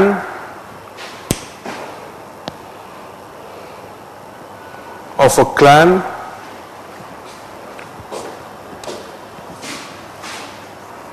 of a clan or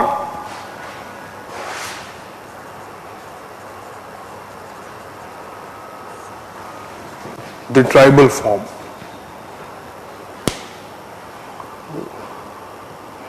Okay, no doubt the tribal form is also based on that. Okay.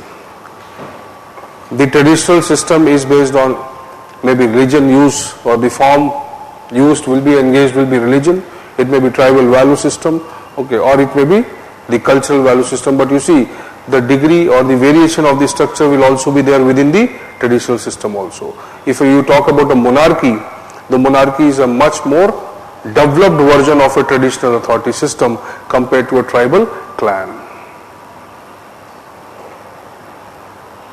Are you getting this?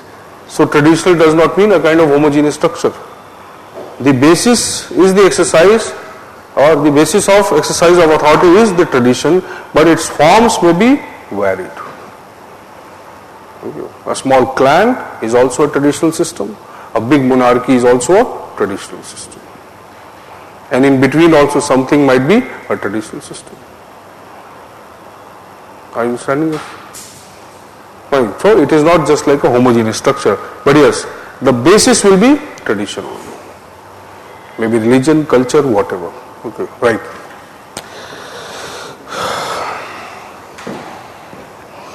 Okay. According to Girth and Mills,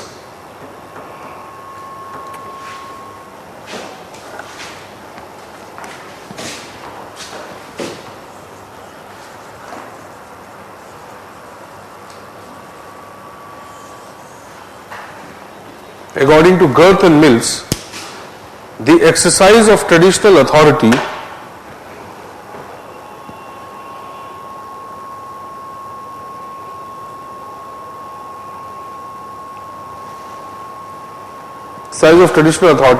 is based on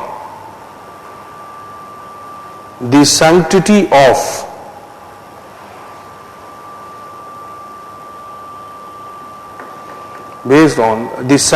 of everyday routines.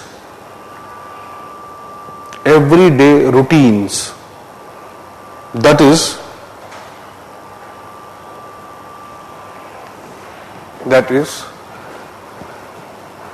there is a virtue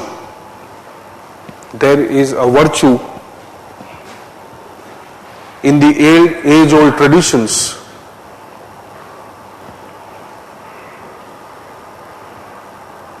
and that is why they must be accepted.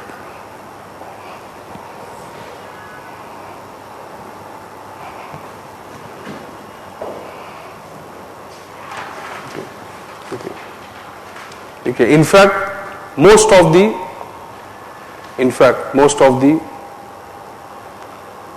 pre-industrial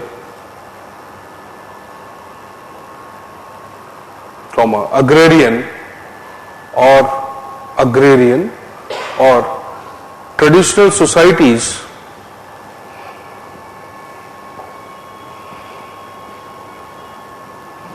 had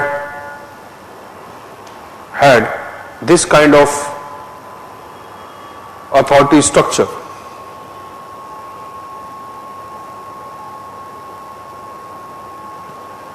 Okay, Weber was concerned with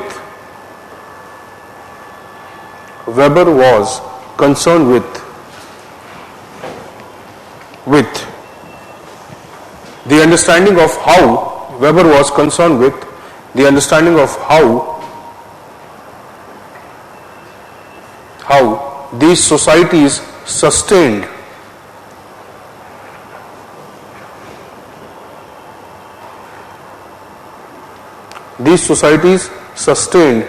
and whether the traditions were a hindrance, whether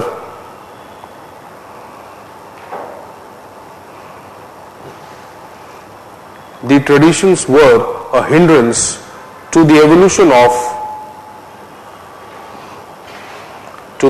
of rational authority systems.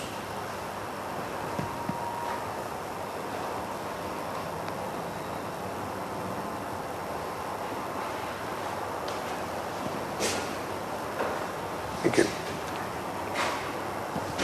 There may be variety of, or there may be different forms, you can write. There may be different forms of traditional authority systems. Like there may be different forms of traditional authority systems. Like number one, patriarchalism.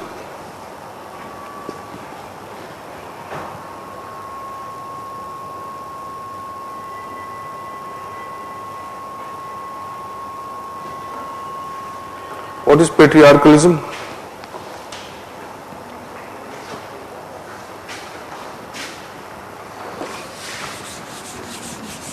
What are the features of patriarchy?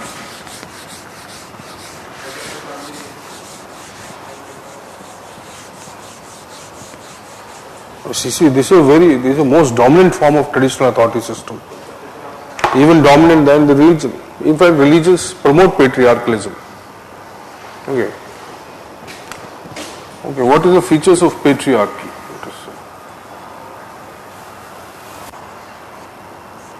What are the beliefs which sustain the patriarchy?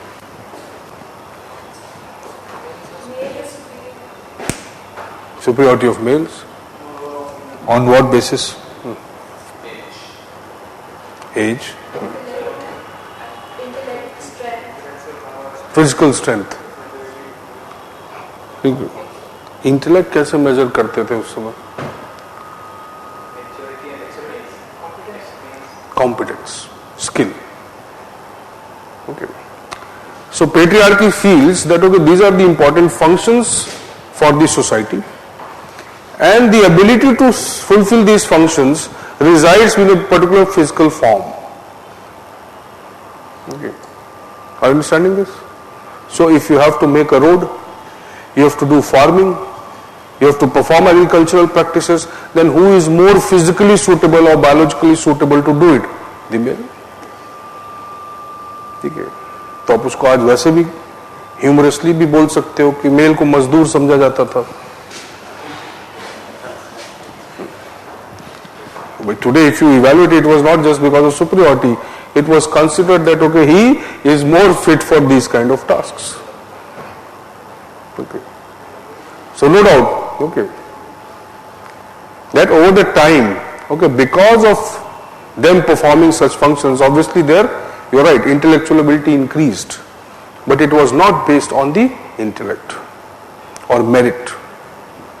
There was no merit at all. It was only based on the prejudice. Prejudice here means that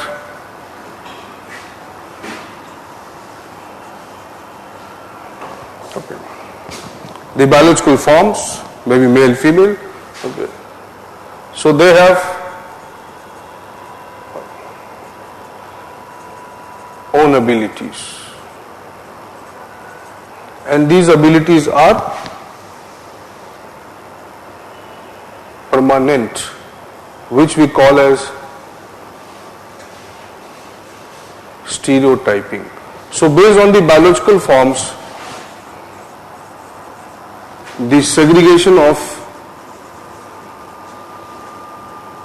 social roles. So the social roles or role within the society or family was based on the biological forms. Now it got segregated into these roles, okay, and this changed into what we say the gender stereotyping. So you see the authority structure, how it was developed. Okay. And it sustained. In fact, your entire family, in fact the social structures, in fact the political and the other institutions also reflect the patriarchy. So it is such a dominant traditional value system. Okay, even today,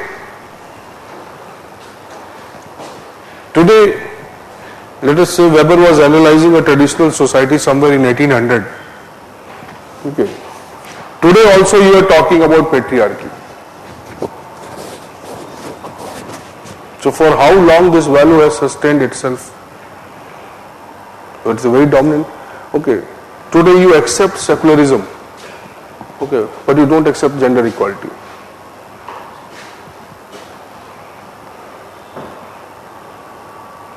All the politicians who have developed, or in India, who have created a front against the communalism or communal forces, none of them have talked about gender equality. They believe in secularism, but they don't believe in gender equality. Okay, none of them, see. So the moment, okay, the logic is that all the institutions that emerge, they also reflect the patriarchal system. So patriarchy, don't associate patriarchy with just a family where the male is the head. It is talking, take it out from the family. Okay, take it outside the family and then view the society. So your social structures, political structures, administrative structures, educational institutions all reflect the patriarchy. Okay, that is why Weber is saying it is one of the most dominant forms of traditional value which governs even the society today. And later we can criticize the Weberian model or the Weberian bureaucracy for being patriarchal in nature. When we study the gender perspective on bureaucracy, so you see, all the features which they talk about, they are patriarchal in nature. Power, domination, authority, okay, unity of command, centralization, discipline, regulation, control. None of them can be considered as feminine or effeminate traits. Most of them are masculine traits only, as assumed by the sociology. Okay. Anthropology may have something else to say. Okay. So, you see, patriarchy thrives on that. So, patriarchalism is visible in the form of the social structures which are there. So, one of the key features of the patriarchy is it is ascriptive in nature.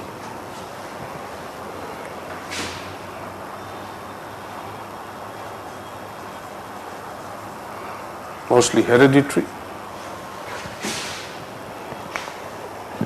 Works on the law of inheritance, inheritance of property, inheritance of roles.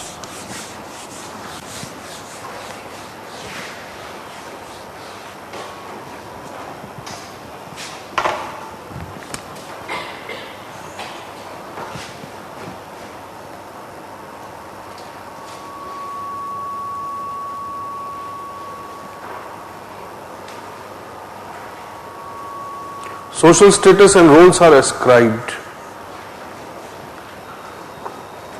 What is ascription? One is? By birth. Correct. One is born with it. One cannot achieve it. Okay, one is born with this status. Or simply by birth, लिख दो. So you are born with this status, you cannot acquire it, you cannot achieve it.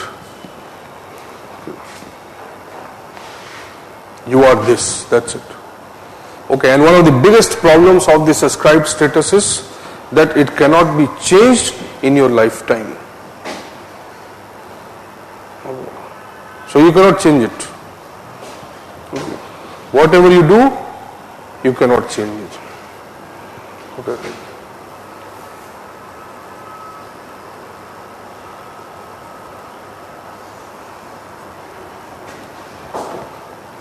It is a cultural status. Patriarchy comes with those values. Okay, who will be the karta of the family? The female. Or the male? Male. High Court says female can also be the karta of the family. Okay. So, okay, certain things are already ascribed to you. Okay. In fact, most of the states in India, most of the traditional family systems in India, okay, the primary purpose of those families was to make sure that the woman bears a male child, nothing else.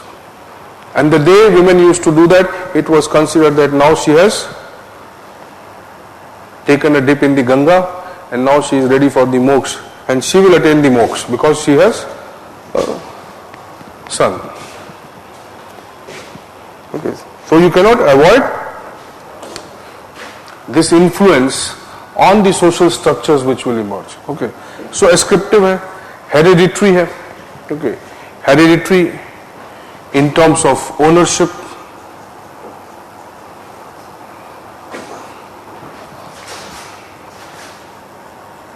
Roles, power, decision making, male centric.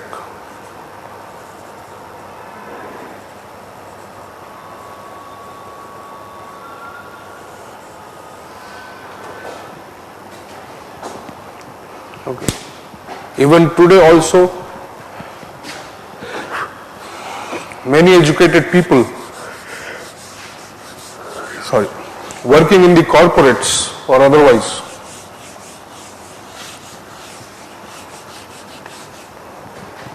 they may not like a female boss.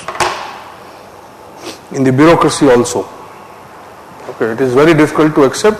Okay, and that is a patriarchal system. So it is ascriptive, hereditary.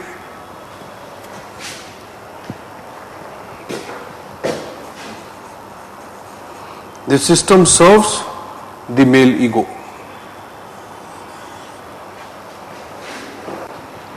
It is based on the male ego. Okay. That means all the forms, all the principles or procedures developed within this system would be based on how they contribute to the protection, preservation and the growth of the male ego in the system. Okay. So you can imagine what kind of administrative structure would it be.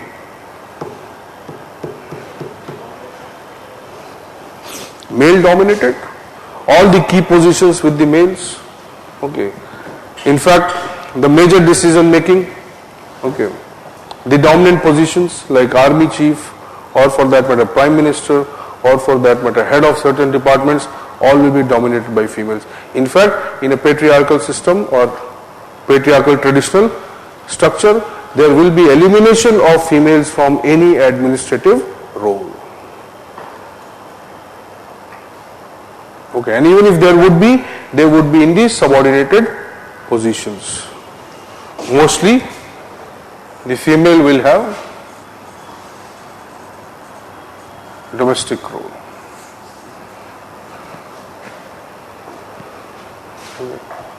That is known as the domestication of roles or domestication of female. Okay, so deliberately that domestication is done. You agree with this? Does it happen? Would it have happened? Sure. I cannot comment. See, I did not personally experience it. Okay, but it is a reality. Okay, so we are talking about, even if we talk about today, so today also there is something known as the glass ceiling that exists. Resources, opportunities, benefits in the society are unequally distributed. Okay, between males and females. Okay, UNDP or United Nations Development Program report, UNDP report says that only 1.9 or 1.7 to 1.9%.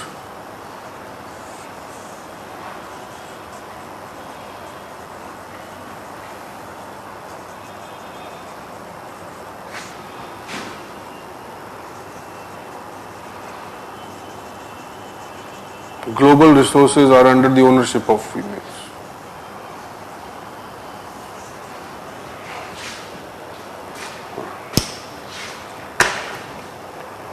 So, 2% or less than 2% of all the global resources under the females, 98% under the males.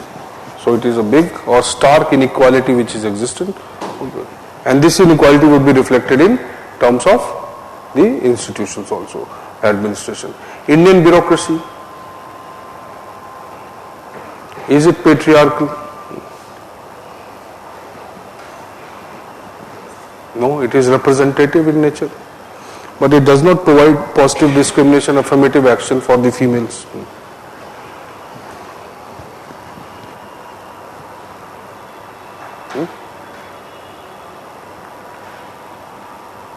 But where is the formal opportunity for the, or where are the specific obligations of the institution towards the female? कहीं visible है?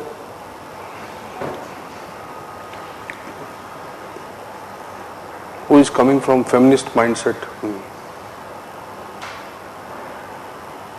अच्छा, कोई नहीं, nobody. So LSR bhai, I think therefore I am. Is it the tagline? My sister was in LSR only. Okay. But eventually she accepted the Indian ways.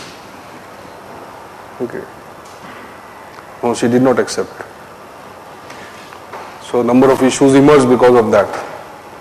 Okay. But what is the logic behind the acceptance of roles? Okay, that does not mean domestication, does not mean subjugation. That should be very clear. Okay, and domestication, okay, or necessarily it must not be restricted only to females. That is also an important aspect. Okay, so as far as the gender roles are concerned, there must be flexibility. Stereotyping may not be acceptable. But saying cooking food is something derogatory is not right. Okay. 1960s, the wave of feminism started. One of the most prominent feminists globally, Betty Friedan. Heard her name? Heard? She died 3 years back. That you might not be knowing. Okay. So that movement, okay, was more concerned with the equality. Okay. But then one branch emerged as, because we have to study the gender perspective on bureaucracy, so I am giving you a background. Okay. One branch emerged as the liberal feminist movement, the other as the Marxist feminist movement, or radical Marxist feminist movement. Okay. So one wanted equality with respect to the opportunities, the other wanted superiority.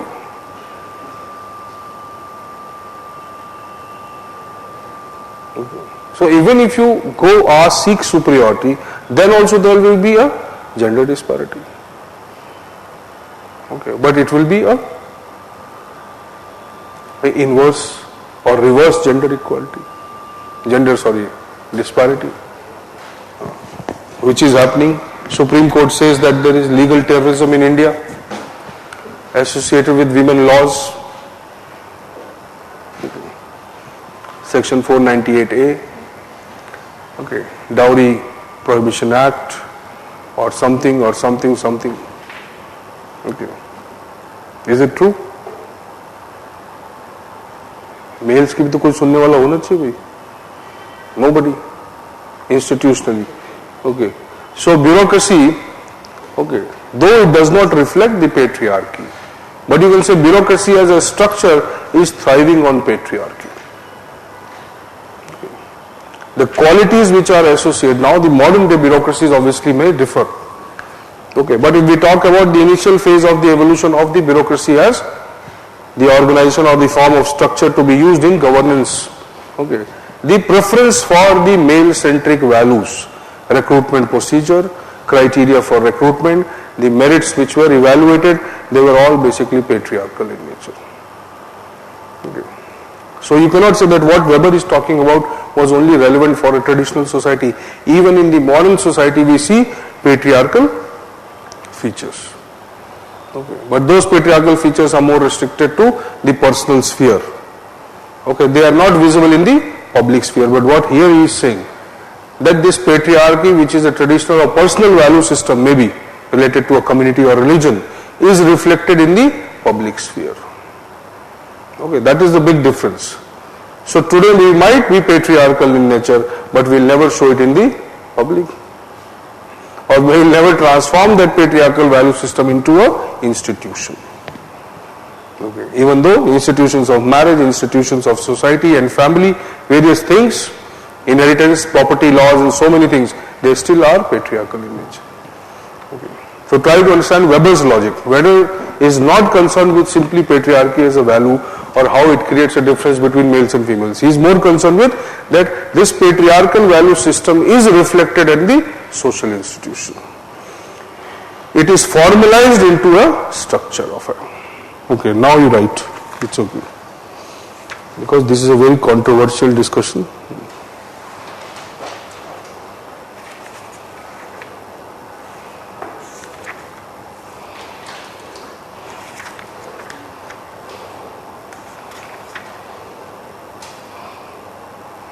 Okay, right.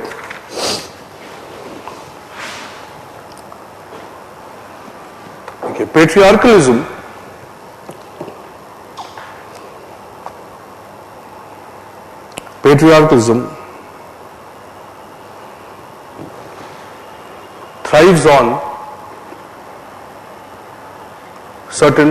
thrives on certain principles. Number one,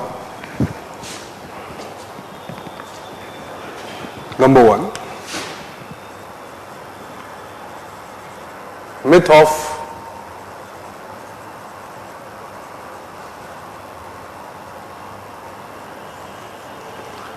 of male superiority. Myth of male superiority. Second, rule of primogeniture.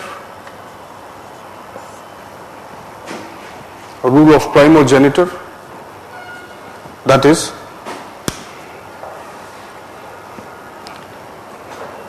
the eldest male being the head of the family.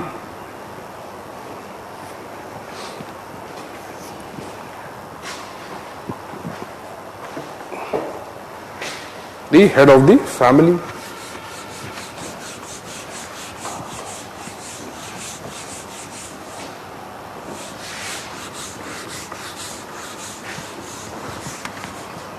C, or third, existence of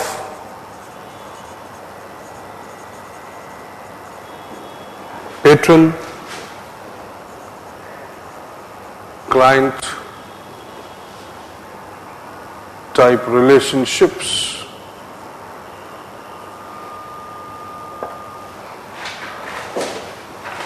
Okay. And D, which may not be very relevant to Pabbat, but it is an important feature of patriarchalism.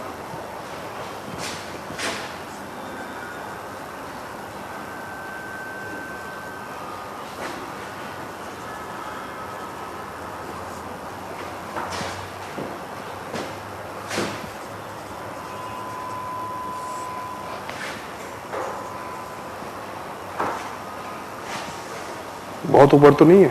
चलो, I have to bring a scale. ये main student saying बहुत ऊपर मत लिखे, ऊपर लिखे but ऊपर बहुत ऊपर है. बहुत ऊपर कहाँ है? इस बहुत ऊपर. Okay. Dominance of consanguineous bond over. Okay, let me write this spelling again, otherwise.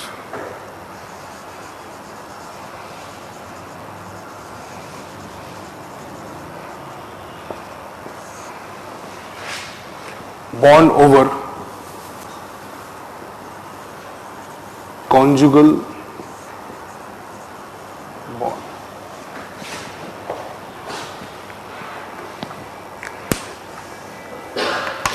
Okay. The bonds based on the blood and the bonds born out of a relationship like marriage or tradition or culture. So in a patriarchal system, definitely the blood bonds, that means a brother-brother relationship more stronger than maybe a husband-wife relationship. Okay. Even a father-son relationship more stronger than a husband-wife relationship or father-mother relationship. Okay. So consanguineous bonds, okay, comparatively are stronger than the conjugal bonds. Okay, so this also has visibility in the kind of structure we develop. Okay, now you write. Okay. The administrative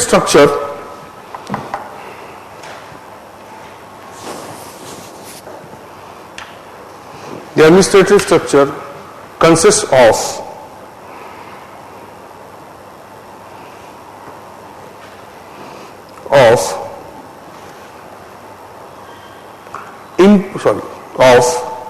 personal relationships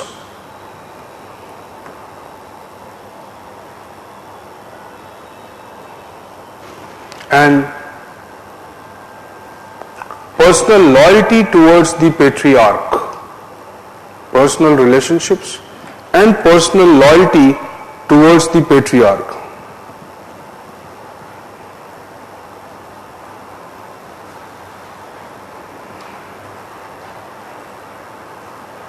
Okay. Induction into the authority system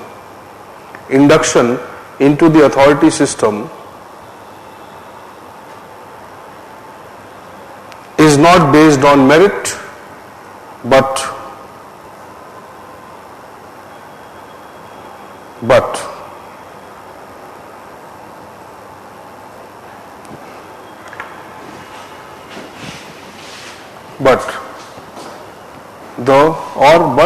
on the bonds of consanguinity.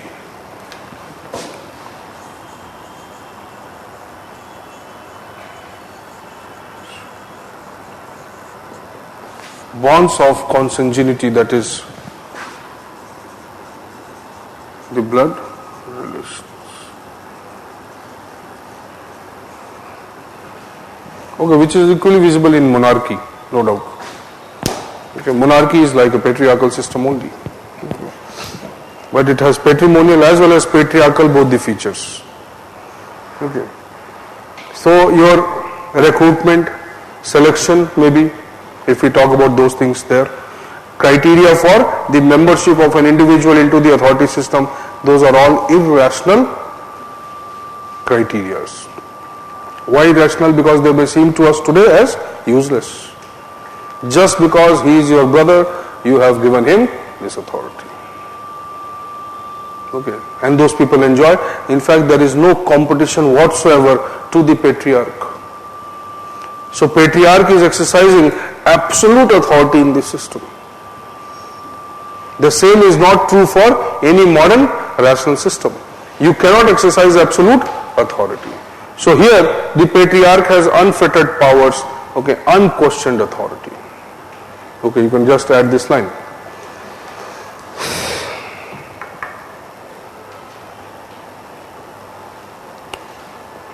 Though the patriarch may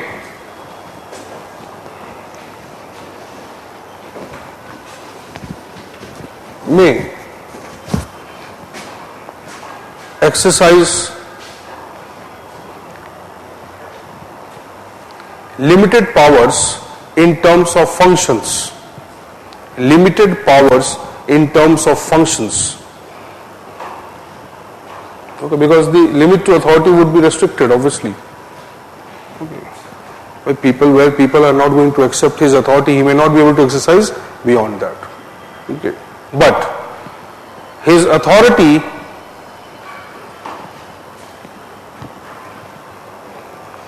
within his jurisdiction is absolute.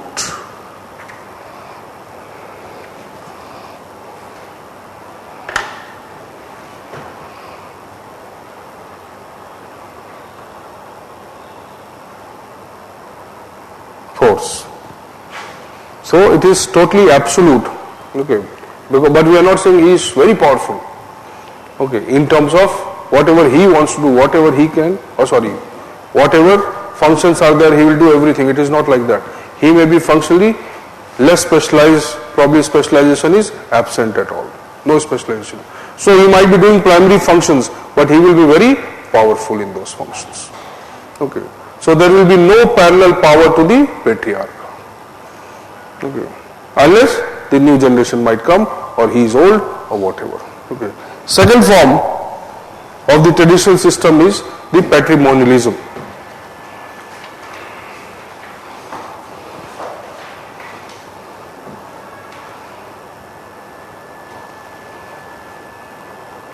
So patriarchal is the dominant, maybe the most traditional form of the traditional authority system, but patrimonialism is the most common form, most easily visible. Even though we may not say that all the systems are patrimonial, but somewhere every system will have some patrimonial features. The moment you appoint your own son as successor to a formal company which you own, you are patrimonial, or it becomes a patrimonial, though all the appointments may not be based on that. The system will be well organized based on merit, and recruitment is based on examination, okay, or an evaluation process which is highly objective. But your son's appointment as your successor makes it patrimonial. So you might have board of directors, but you might be powerful, okay, and your choice of your son or your kith and kin as your successor makes it patrimonial. That means what? That in that system, to become a CEO or the head or the director or head of the board of the director, you need a qualification. What is that qualification? That you must be related to the boss. Are you getting this? So anybody can become anything, but not the CEO, for example. Are you getting it? So Congress party, Samajwadi party, or whatever parties we see in India, dynastic rules. Okay, they somewhere refer patriarchalism as well as patrimonialism. Make Priyanka Gandhi as the head of the Congress party, as the president of the Congress party. No, so patriarchalism. And it will be somebody from the Gandhi party, Gandhi family only, then patrimonialism. Both are visible. Okay. Okay, right. Patrimonialism. It is one of the most common forms of traditional domination.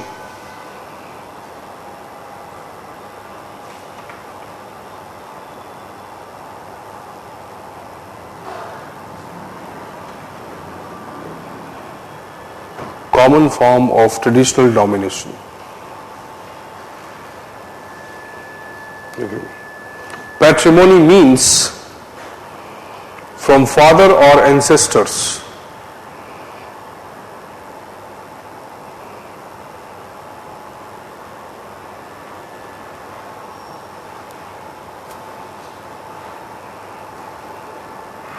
Okay. Okay. Patrimonialism is an extension of patriarchalism.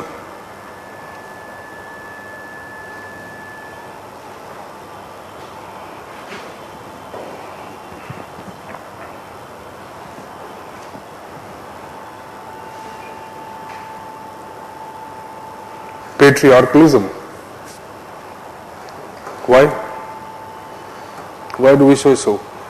Now let us say in a patriarchal system, what we are talking about, the male dominated system, a patriarch, an individual who is maybe a male, who is a male and who may have a administrative system based on the domination by males. Fine. But now he is saying that if you try to understand the exercise or the influence of this patriarchalism, it might be only at the level of family or few households. Okay, even though the common principle is similar. But when we talk about patrimonial system, the patrimonial systems may be bigger. Okay. like a monarchy. Okay. Monarchy is both, maybe dominated by patriarchal values, but it is definitely patrimonial. Why it is patrimonial? Because there will be a master, or the relationship of the people who are governing and those who are governed is based on what? Loyalty and fidelity to the master. So they have huge patronage. Okay. The basis of recruiting people, the basis of appointing people, the basis of exercising the power, or the people exercising power on behalf of the one who are in power, is all patronage based. Okay. So if you can imagine, let's say there is a bureaucracy or there is a military, okay, or there is an organized power system, okay, but it owes allegiance to a particular person. Let us say monarch establishes a well-developed army. Okay, the army is based on merit, on skills, on recruitment procedures. All the modern day recruitment procedures are followed, for example. But the army owes allegiance to the king. Based on what? Based on the loyalty, based on the patronage, based on the assumption that the king is the god or something, or traditional value system. Imagine that way. So you have an organized administration, but this administration may be influenced or may be working for a person or a group through or based on tradition. The allegiance or the obedience or the basis of obedience is what? The tradition. Are you reading? Though it may not be impersonal like bureaucracy, obviously. But your appointment, recruitment, everything you have done is based on rational grounds. Okay. Kautilya, Arthashastra. Okay. He is talking about all the rational aspects of administration. But ultimately, who is going to exercise the power? The king. The obedience of the entire administration to the king. The decision making, okay, whatever happens, the decision will be centralized in the hands of the king. So you see, the administration is organized in the context of what Weber is talking about, modern time administration. Most of the features are of modern bureaucracy. Recruitment based on examination, test is conducted, merit, based on merit your appointment is done, you have a salary, you have so many other things which is prevalent in the bureaucracy. But on what basis are you exercising the power, or somebody who is exercising the power through you? Okay, that somebody, how that somebody is accepted by you? Okay, based on tradition, loyalty, some illogical reasons. So what does it mean?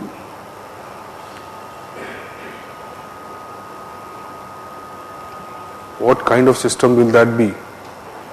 Patrimonial. Okay, Weber calls that as patrimonial officialdom.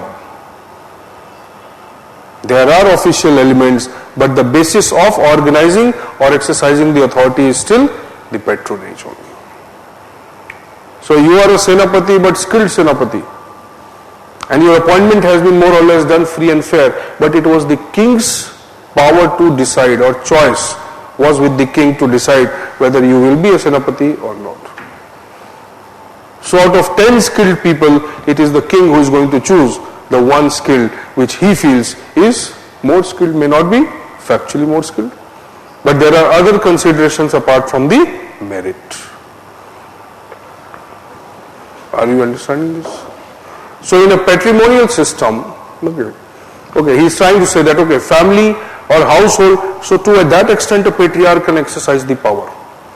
But if he has to extend his power beyond that, formalize it, then what he needs not only his kith and kin, he does not need only his own people, but also certain people who may be outside his own kith and kin or group, but they may be loyal to him. So if he has to expand his patriarchal administrative system, okay, into a bigger system, how many or what kind of people he will have to appoint? The people who are loyal to him, who are closer to him, or the test which he creates for evaluation would be purely based on the loyalty and fidelity of those people to the king, or the one who is exercising power. Now he is saying, now he can expand it. If he employs people who are loyal, okay, whether based on tradition or culture or whatever value system, okay, and then keeps expanding his administration, then what? He can exercise over a bigger territorial extent than merely a household or a group of houses. Okay. So you can understand patrimonial may not be just a fiscal structure. The patrimonialism which he talks about is the basis on which the power is exercised. So in the modern day bureaucracy also we may find patrimonial features like the appointment of one's kith and kin, even though following the rational procedure. Conflict of interest, wherever the conflict of interest comes, the patrimonial tendencies come. What is conflict of interest?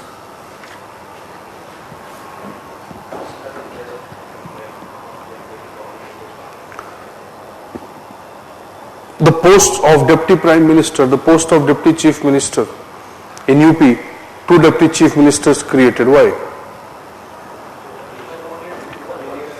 Not required. So just for political patronage, what else? It is totally patrimonial in nature. Okay. Recruitment procedure is defined, there is a public service commission, examination is conducted, but 80% recruitments are from Yadavas. Suddenly all the intelligent people come from the Yadav background. Okay. Obviously there might be intelligent people also. Okay. But logic is, it cannot happen overnight. So definitely with such an organized system, still you are having patrimonial tendencies. Are you getting this? So patrimonial, he is saying the patrimonial systems are basically based on loyalties. The same value system as patriarchal system, but they have better resilience and better territorial extent. Okay, a variety of other forms may be visible of the patrimonial systems. Okay, right. Sorry. What did you write? Extension of patriarchy.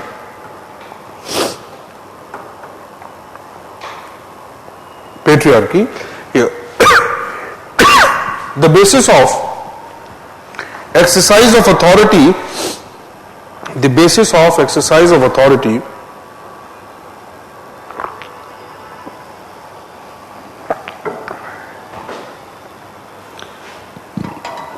in patrimonial systems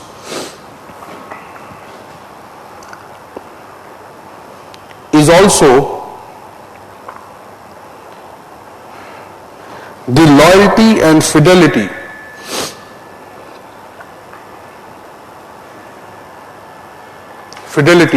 of the subjects. Fidelity, F-I-D-E-L-I-T-Y. Fidelity of the subjects towards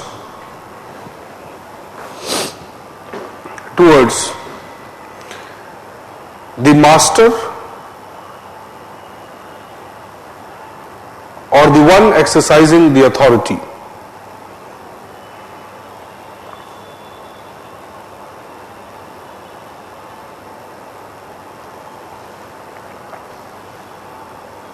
Okay, it is visible in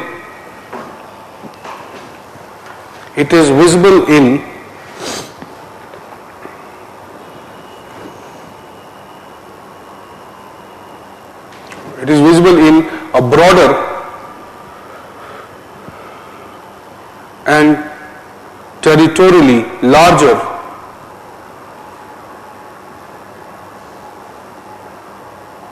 context than patriarchalism.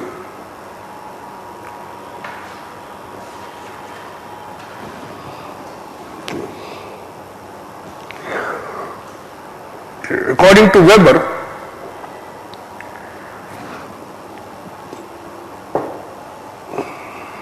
there might be an existence of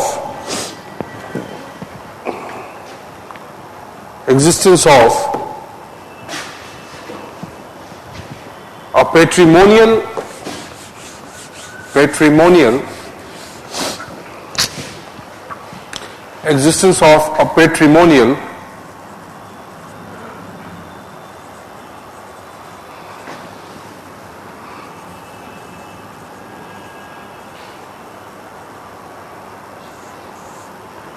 patrimonial officialdom, a system which reflects, it is like a hybrid of both. Patrimonial officialdom, which might have some similarities with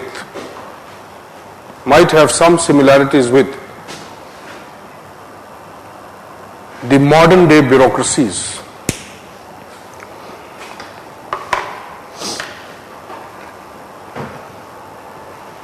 The modern day bureaucracies. Okay. Okay, you write a question.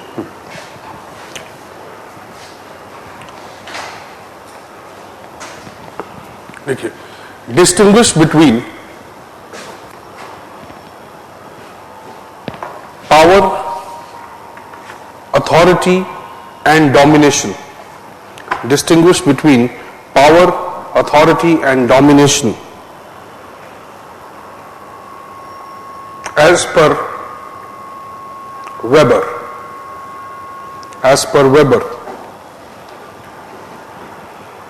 Okay. Next line within the same question, the next part.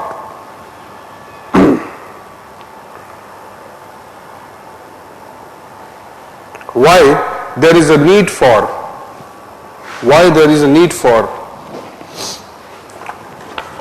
legitimization of power.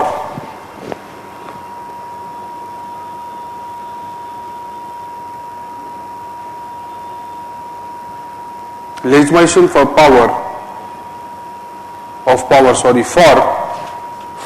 the emergence of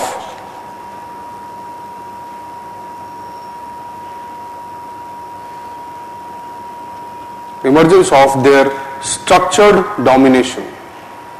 For the emergence of their structured domination. Okay.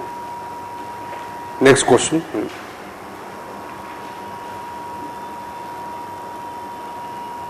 Right.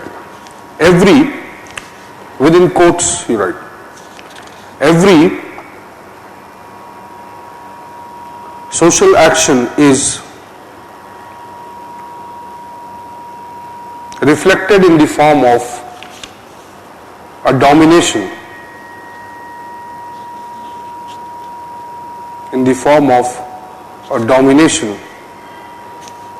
though of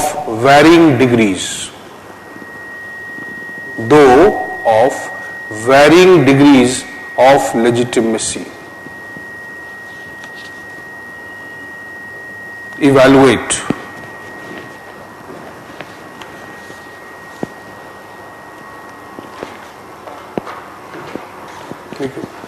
Traditional authority, third question. Traditional authority in Weber's consideration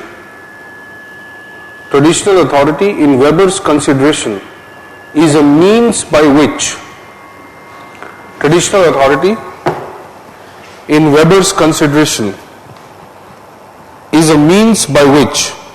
inequality is created and preserved.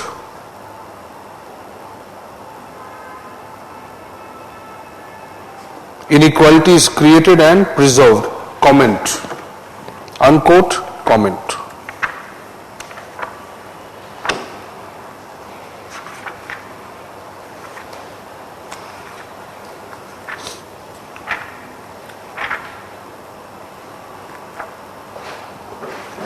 Okay, write one more question.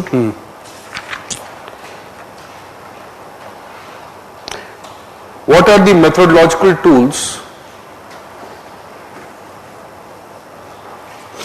What are the methodological tools employed by Weber to understand the authority types?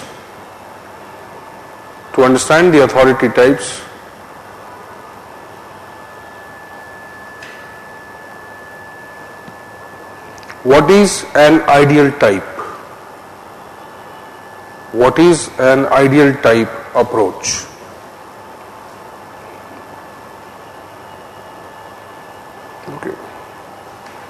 We'll write it when we come to the bureaucracy. Okay. But whatever we have discussed, okay, kindly don't give me answers within these 2-3 days unless the PubEd paper is over in IS mains, because they are the ones who are still giving me the answers. Okay, so on 3rd it will be over. So within this you can write 2-3 more, keep writing the answers, then you submit it to me. Okay. Any doubts you have? No? No doubts. Not from today's class, maybe from previous class, but not outside the class. I'm incapable.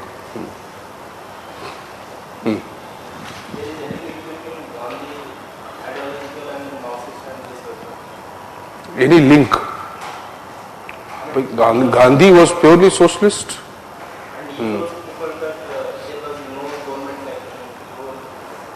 No, the Weber is talking about a organized system, formal system of domination of authority. Okay, so Gandhi is never, Gandhi and Weber. Gandhi is related to Marxist. Socialist. You can say yes. Not related to, he is also somewhere contributed to the development of the socialistic ideas. Okay. Concept of power, bottom-up approach, all similar. We have already studied in public interest. Okay, Gandhian concept, yes, it is similar, but Weber is not talking about the same thing. Was सहन, हाँ, difference क्या है concept और approach में? नहीं, approach भी एक concept ही होता है. ठीक है, approach is what? A conceptual framework. ठीक है, concept is what? Concept is something where you have standardize the cause and effect relationship. वो कॉन्सेप्ट हो गया. सो अप्रोच हमने बोला भाई there is a gender approach. Okay, that means what? There will be certain assumptions behind you or while you use this approach. So was sahan is an approach, you can say. Okay, कोई भी approach absolutely fact नहीं होता है. ठीक है, to know the absolute fact we may use number of approaches. ठीक है, but approach is also a conceptual tool. You cannot have an approach or acceptance of an approach unless it is conceptually accepted. ठीक है, तो A plus B equal to C. ठीक है, ये क्या है? इक्वेशन है, कॉन्सेप्ट है. इसमें कॉन्सेप्ट क्या है? What is concept in A plus B equal to C?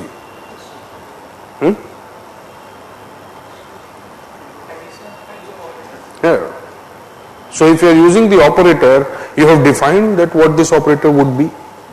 That is the concept. ठीक है, but using addition instead of subtraction to tell something, ये अप्रोच हो सकता है, लेकिन एडिशन और सब्सट्रैक्शन इंडिविजुअली तो कॉन्सेप्ट होगा. ओके, कोई अप्रोच बिना कॉन्सेप्ट के नहीं बनता. If it is accepted in the social sciences, not accepted, it's okay, you make your own approach, keep using it, but it will not be accepted academically. That is the logic. So if gender approach is established and accepted, that means what? It is conceptually a tool to understand or evaluate any social phenomenon. Right.